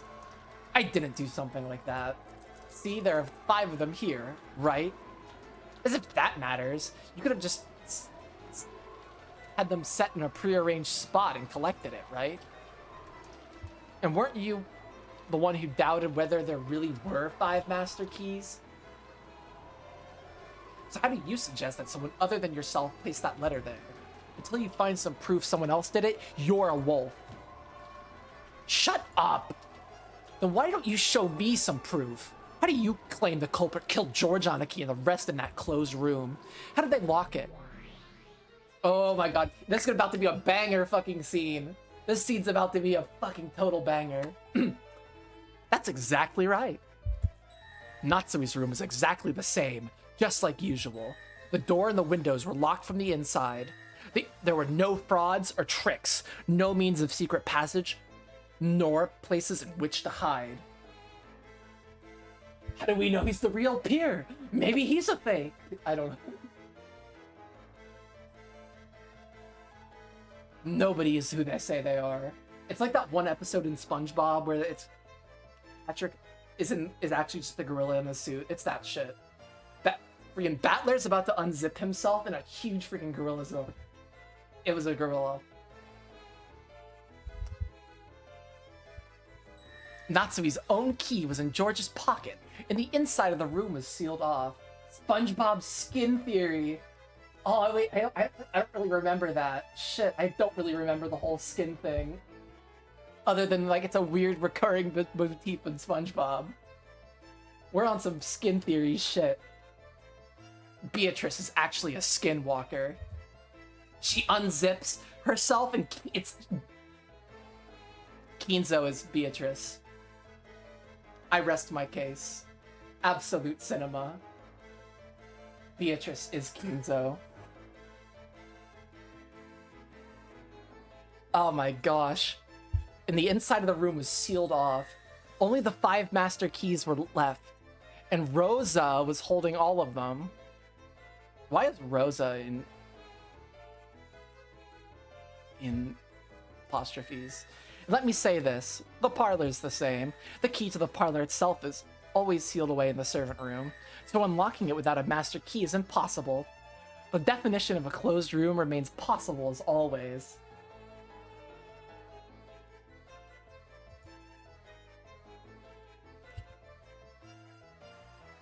Oh, I wish it... Okay. Come on now, there's only one suspect. Or are you still playing innocent, Ushiramiya Batlier? Shut up! You shut up too. You're the only one who should shut up. Oh, we're kind of like weaving in and out of the Good dialogue. Good dialogue right now, I fear. How do you claim the letter was placed here by anyone other than you? Unless you can prove such a thing happened, you're a wolf. If we can suspect me, then we can suspect you too. So try showing me proof yourself. And anyway, weren't you the first person to enter this room and start checking the windows, Aunt Rosa? Then you guess that I go back to where I'd been sitting and secretly put the letter there? It's impossible for us to suspect that this is a trap of yours, right? Why would I use a trap like that? If I was a wolf, I'd shoot you with this gun without question. That proves nothing. Maybe you chose the roundabout way of setting a clever trap because you couldn't commit a murder in front of Maria. All the master keys are in your hands, so what happened, both here and in the last room, was all your doing, right? And if you think that you could talk your way out of this, then let's hear your excuses. That's right, you've been suspicious from the start, Aunt Rosa. Oh, he's crying while he's doing this. Why is it, even though 6 adults in the family conference were killed, you were the only exception? Why has he never asked that before, is the big question. Why did he go all fucking day without asking her that, because I've been wondering that shit for the fucking start. Why were you the only one not in that chapel?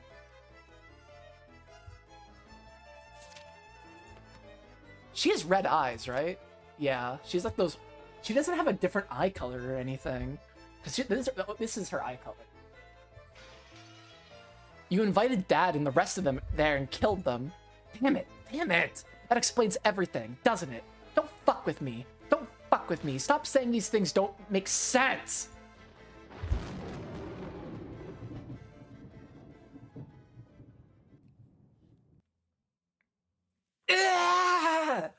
She's going fucking. She's absolutely pissed. Stop it! You mustn't fight. Mama too. Battler too. Stop it! Stop it! It's no one's fault. It's not Battler or Mama's fault.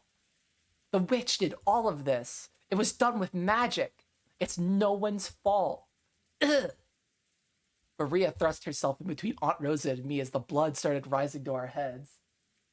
I've always loved your voice. Thank you. I've been standing on fucking business. It's been the exact same since the first fucking time I read it. It spoke to me in a dream. Ah, we fucking love that shit. I was taken aback by Maria's crying voice and returned to my senses. God, I love like getting really pumped up by reading.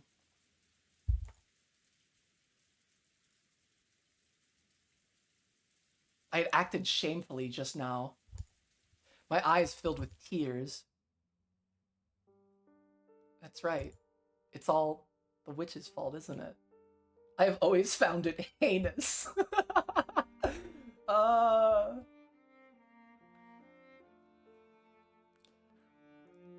My favorite thing is having two voices for Maria and doing like a serious Maria voice and having like just a regular ass Maria voice. It's all about keys and tricks and alibis, all of it. All of it was stupid. Even though it's the work of the witch, we weren't able to trust each other as humans.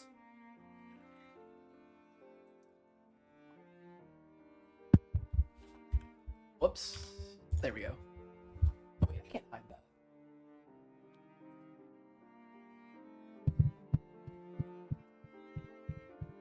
From the beginning, there wasn't a human culprit. It was all the work of the witch.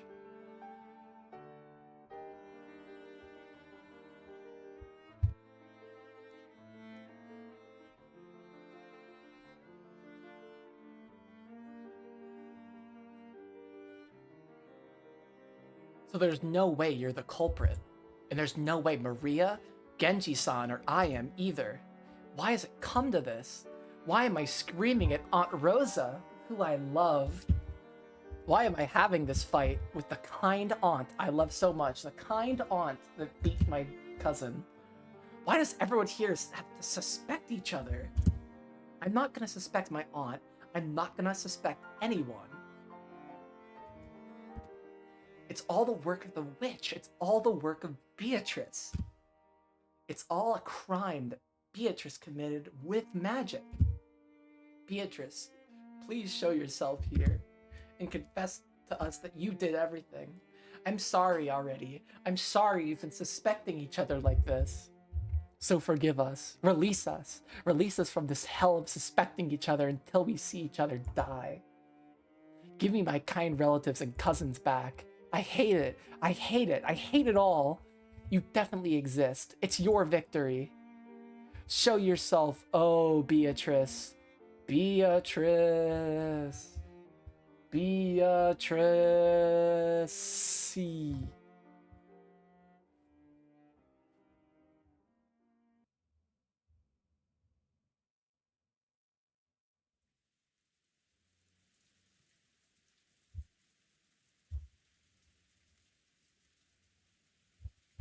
Am I still alive? Kinzo is just taking a fucking nap. He is going full Kinzo mode, I agree. Kinzo was just taking a freaking nap all day.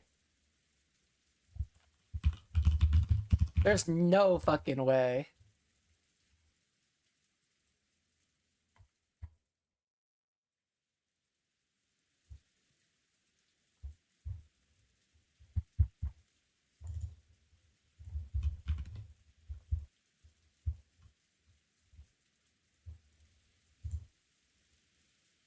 Keynes is being relatable. That was me today. My ass was sleeping all fucking day.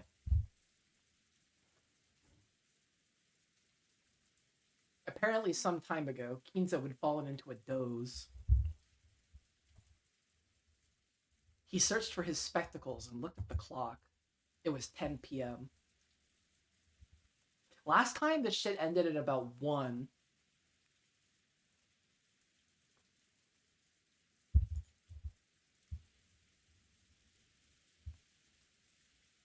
That person's ceremony. Let's see, how far has it progressed? It must have come quite far by this time. Kinzo lifted his heavy body from the chair and approached the portrait of the witch that he gazed at every day. The edibles knocked his ass out.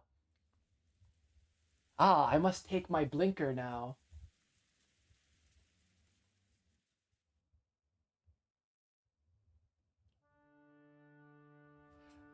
I've had the opportunity to drink absinthe before. I did not do it.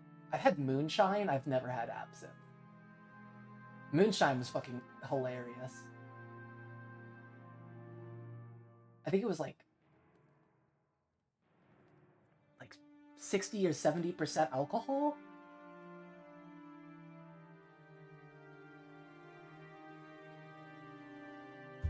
Beatrice, very soon,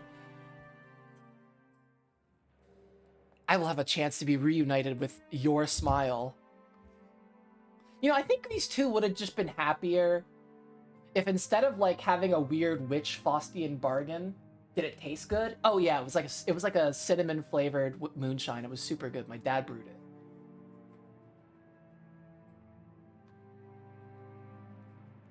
I mixed it. It was actually not a very wise decision. As I kept drinking it throughout the night, and I'd mixed it with mead and apple cider. Worst hangover in my whole life. Not fun.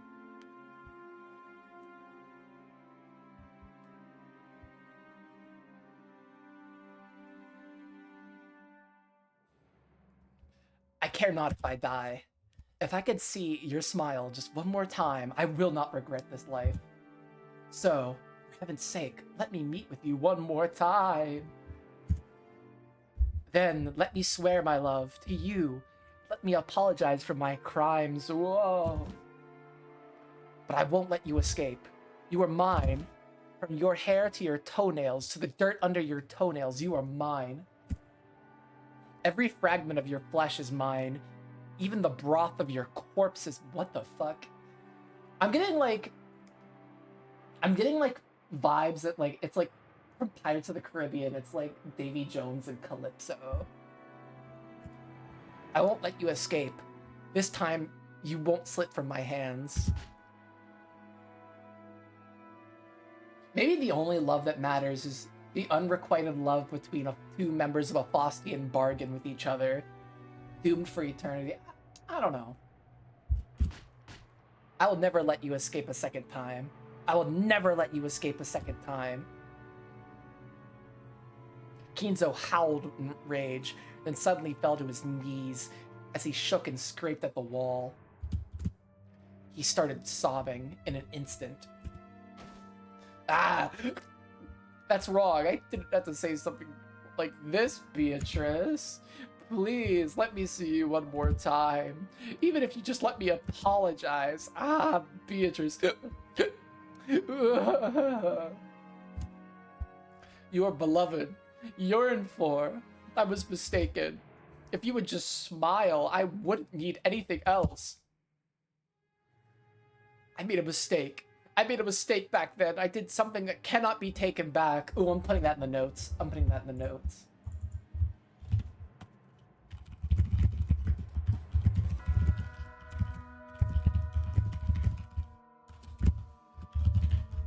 That's definitely notes material. In atonement, I offer all that remains of my life. In order to apologize to you, in order to atone for my crimes, I offered everything.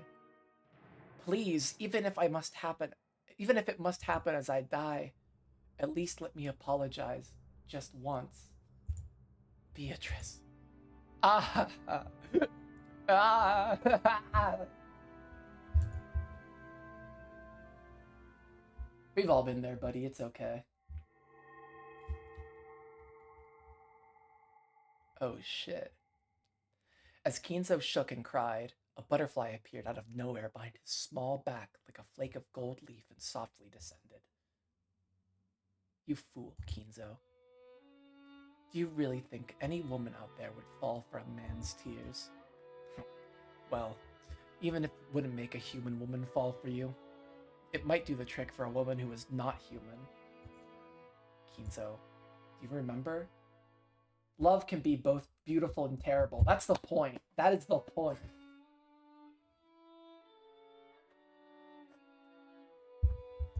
That shit hurts, but it's the best thing ever. That game of chess you played with me, which is still on go.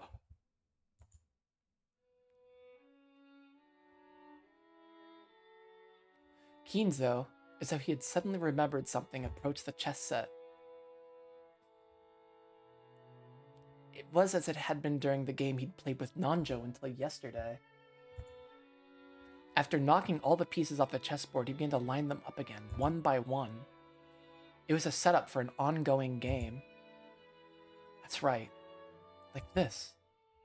I advanced my queen. That was quite a spectacular move. Perhaps it was a little too intense for you. We need the young Kinzo. Young Kinzo, like Beatrice. I don't care. Give me a crazy girlfriend. Fuck yeah. I worried whether you'd abandon your peace or not. Worried for so long. Kinzo waited with the opposite seat empty. I don't know. Maybe I've had crazy before. That's maybe not for me to say. Give me Beatrice. We're all simping tonight.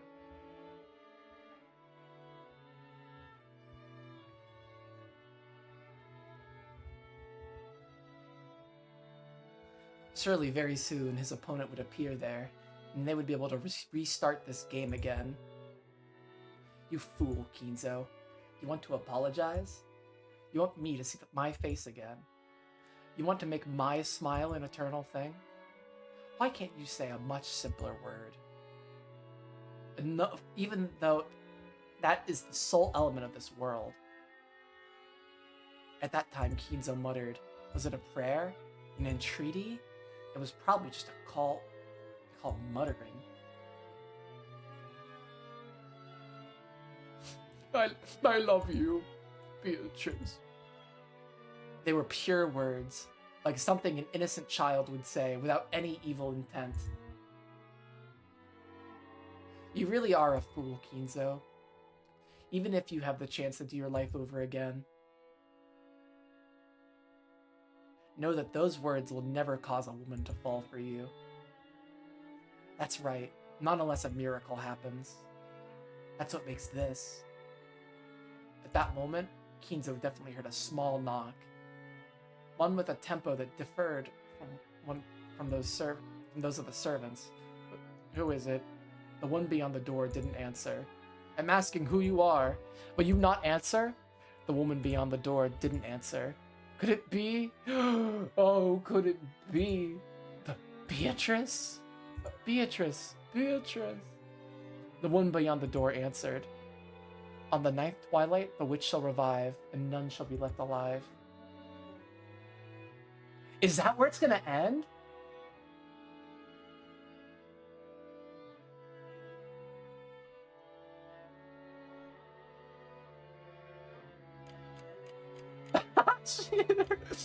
Oh my lord.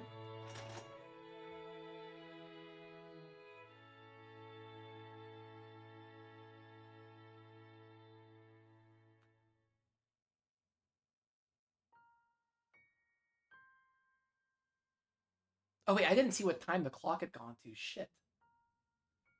Battler's figure was in the dining hall. He didn't feel like going back to the guest house in the middle of all this rain. and wandered half-heartedly around the mansion in search of any place where he could sit before setting up camp in the dining hall. He didn't even lock the door. He thought the shapeless murderer, or maybe the Golden Witch, might come kill him now that he was isolated.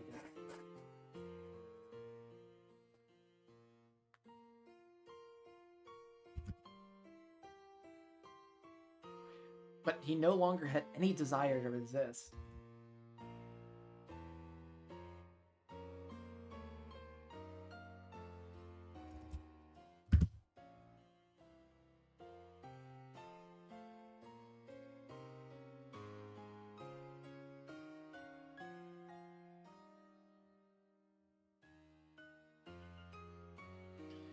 He didn't even feel like using a locked door to hold off the culprit.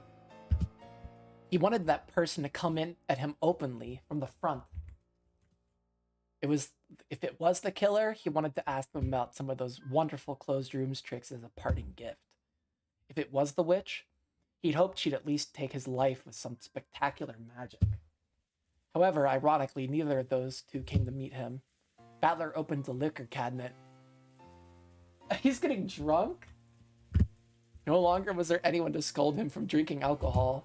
He boldly rested his legs on the extravagant tablecloth and savored the high-quality liquor, which probably had a mind-boggling price, drinking it down straight from the bottle. Ugh. Then someone knocked. Battler realized that someone had finally come to greet him. Hey, it's not locked. Whoever you are, just please come in. Go ahead and introduce yourself. If you're human, please give me your name.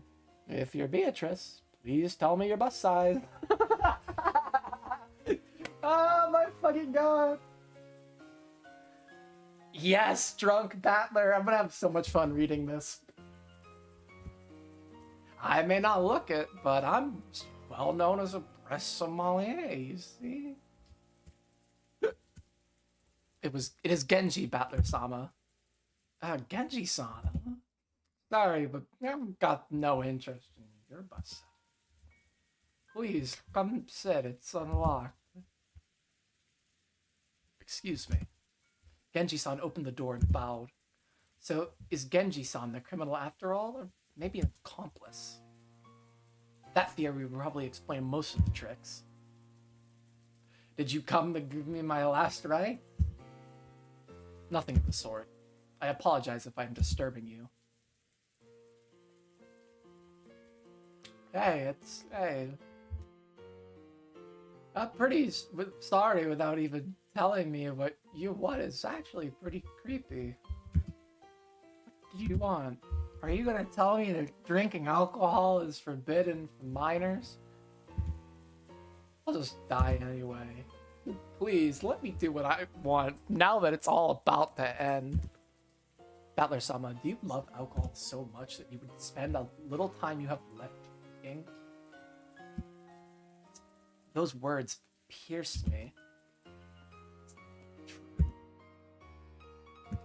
I just can't cope if I don't drink. That's so real.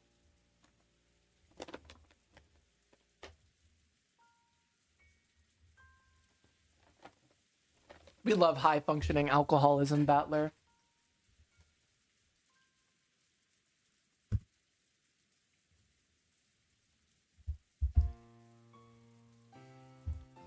I can't even taste the alcohol at all.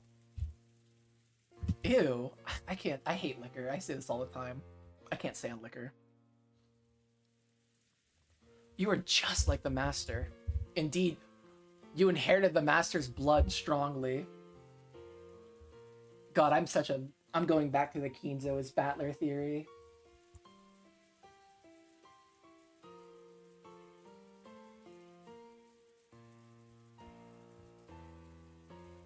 You mean grandfather, the heavy drinker, was trying to drown his sorrows the whole time?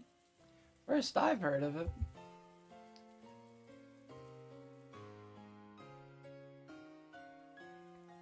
After several sad incidents, the Master's life was reduced to atonement alone. What is it, you know? Ooh, are we finally get the background on this? Beatrice's ceremony was completed when the eighth twilight ended. I believe I can tell you everything now. What did you say? Oh, my drunkenness is completely blown away. Okay, so I gotta do regular reading again. Damn it. I lowered my feet from the table and listened carefully to hear what Genji would say next. Battler-sama, I shall guide you to the master's study. It would probably be best to hear it directly from both the master and from both grandfather and... Hey, what in the world do you mean by that? Come this way. I shall guide you, Battler-sama.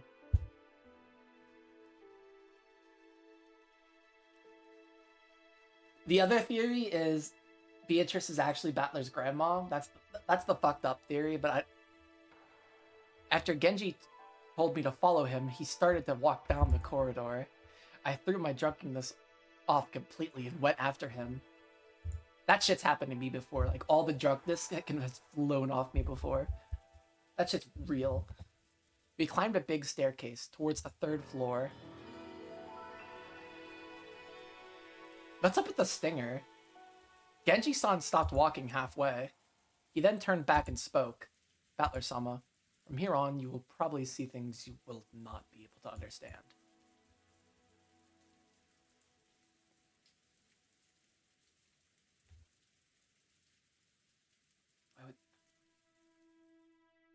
I don't know. I just...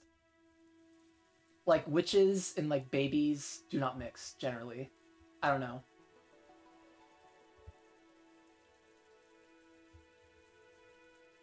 Battler-sama, from here on, you will probably see things you will not be able to understand. Don't think that'll scare me. I've already seen enough incomprehensible things today to make me sick. Please accept what you see as you see it, and accept what you hear as you hear it. Why? What? Is there no need for questions like that? There's no need for questions like that. You will learn the truth, and that is all. I will leave it completely up to you, Battler-sama, whether to accept it, believe it, or deny it. Genji-san checked one last time to see whether I was prepared to know the truth. The 8th twilight had already ended, and on the 9th twilight, the witch would arrive, and nobody would be left alive. It meant that Beatrice had already been revived, and that it probably also meant that none of us would be allowed to return alive. If I was going to lose my life anyways, I wanted to know the truth in the end. It didn't matter how hard it might be to accept. Yeah. Even if a demon or a witch show up, I'm prepared. Indeed. You were just like the master in his youth. Battler-sama, please be diligent in your studies. In the future, you will surely have great aspirations. And when that time comes, see to it that you are never forced to regret a lack of study and training. I'd be happy to, assuming I ever get a chance to work hard in my studies. Genji-san's silence felt like it was confirming a certain reading is hard. Genji-san's silence felt like it was coming further. It was further confirming a certain resigned feeling I had.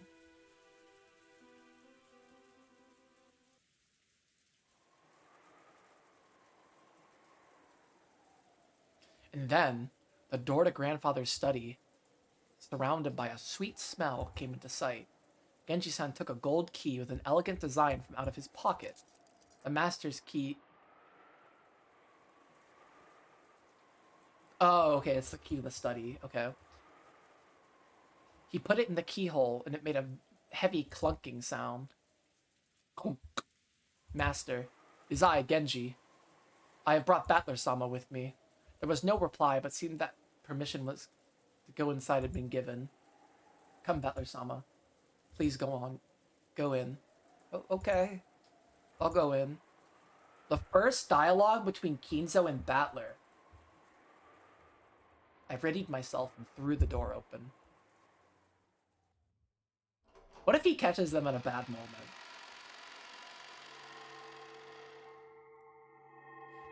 At that moment, I got slightly disorientated by the dazzling golden glow. It was unbelievably a swarm of butterflies that shone gold. The gold butterflies that could completely fill the inside of the study poured out all at once. What is this? It almost... It was almost like gold leaf confetti. The interior of Grandfather's study was filled with a golden glow. And on a sofa like a reception chair in front of the study desk, I could see Grandfather's back. There was someone on the other side, on the side opposite from Grandfather. He's drunk, by the way. I don't know, you'd have to be really fucked up drunk to see shit like this. But I guess he was drinking straight from the bottle, and he is 18 and probably doesn't drink all that much. Like, he's probably like the regular, like, 18-year-old who would get, like, drunk, like, super drunk, like, super fucked up drunk, because he doesn't know how to drink because he's 18. And, like, that's it. So every time he gets drunk, it's, like, intense. Master, I brought Battler-sama. Battler, is it? I'm busy thinking now. Be silent for a while. Kinzo declared that unhappily, his back still turned. It seemed he was enjoying a chess game with a visitor. Apparently, the opponent had counterattacked with a superb move. Kinzo seemed to be enjoying himself as he thought deeply while occasionally laughing and groaning. I have thought for 30 years how to counter this move. Have fun. Have fun with the move I fermented for 30 years. Indeed, this is deeply a matured move. A deeply matured move.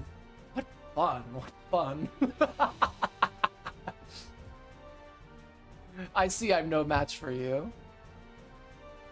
What is this? So you came, Battler. I've been waiting for a while. Be silent for Kinzo's sake. Isn't it too early to resign, Kinzo? I would have countered that move in several ways already.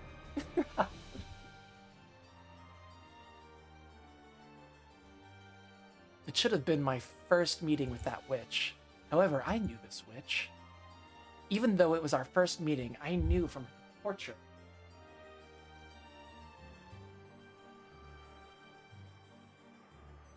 One of my friends always does that thinking he's gonna do something like the Hangover movie and that all he's gonna end up sipping. I mean,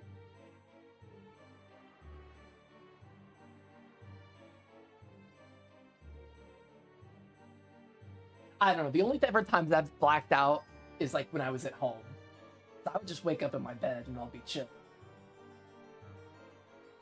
I would never drink so hard in public that I would black out. I would never let that shit happen.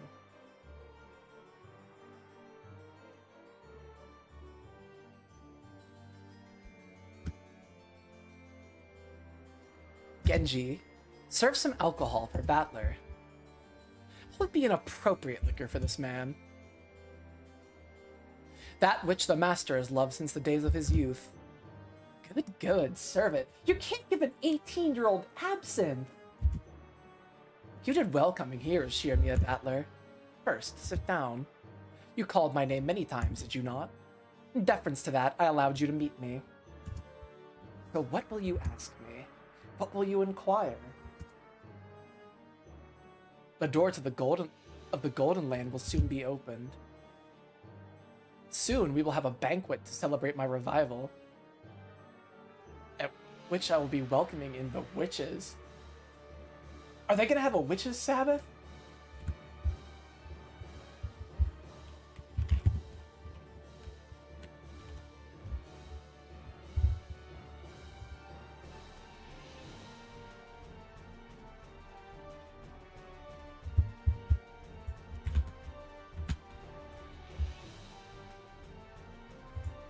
In the meantime, I'll answer your questions, as many as you'd like.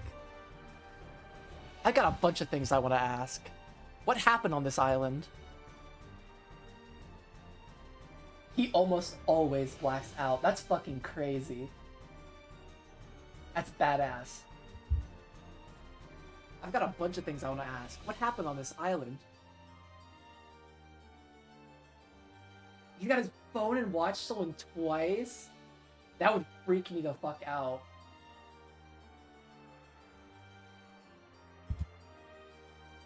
I want to ask about the closed rooms too.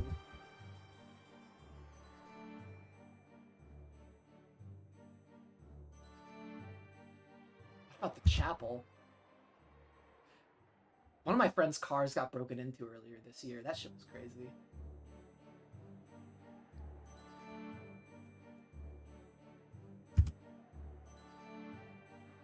Alright, he wants to know all about the closed rooms. In Natsui's room, in the parlor. There's so much more I want to ask. Hold, I have to check the red text.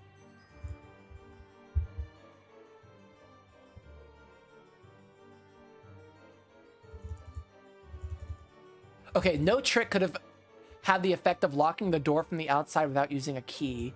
When locked, entry is not possible by any means.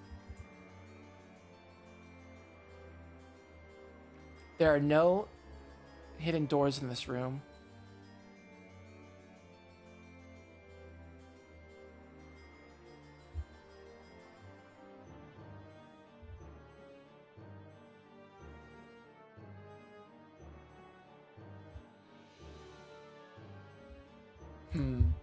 Okay.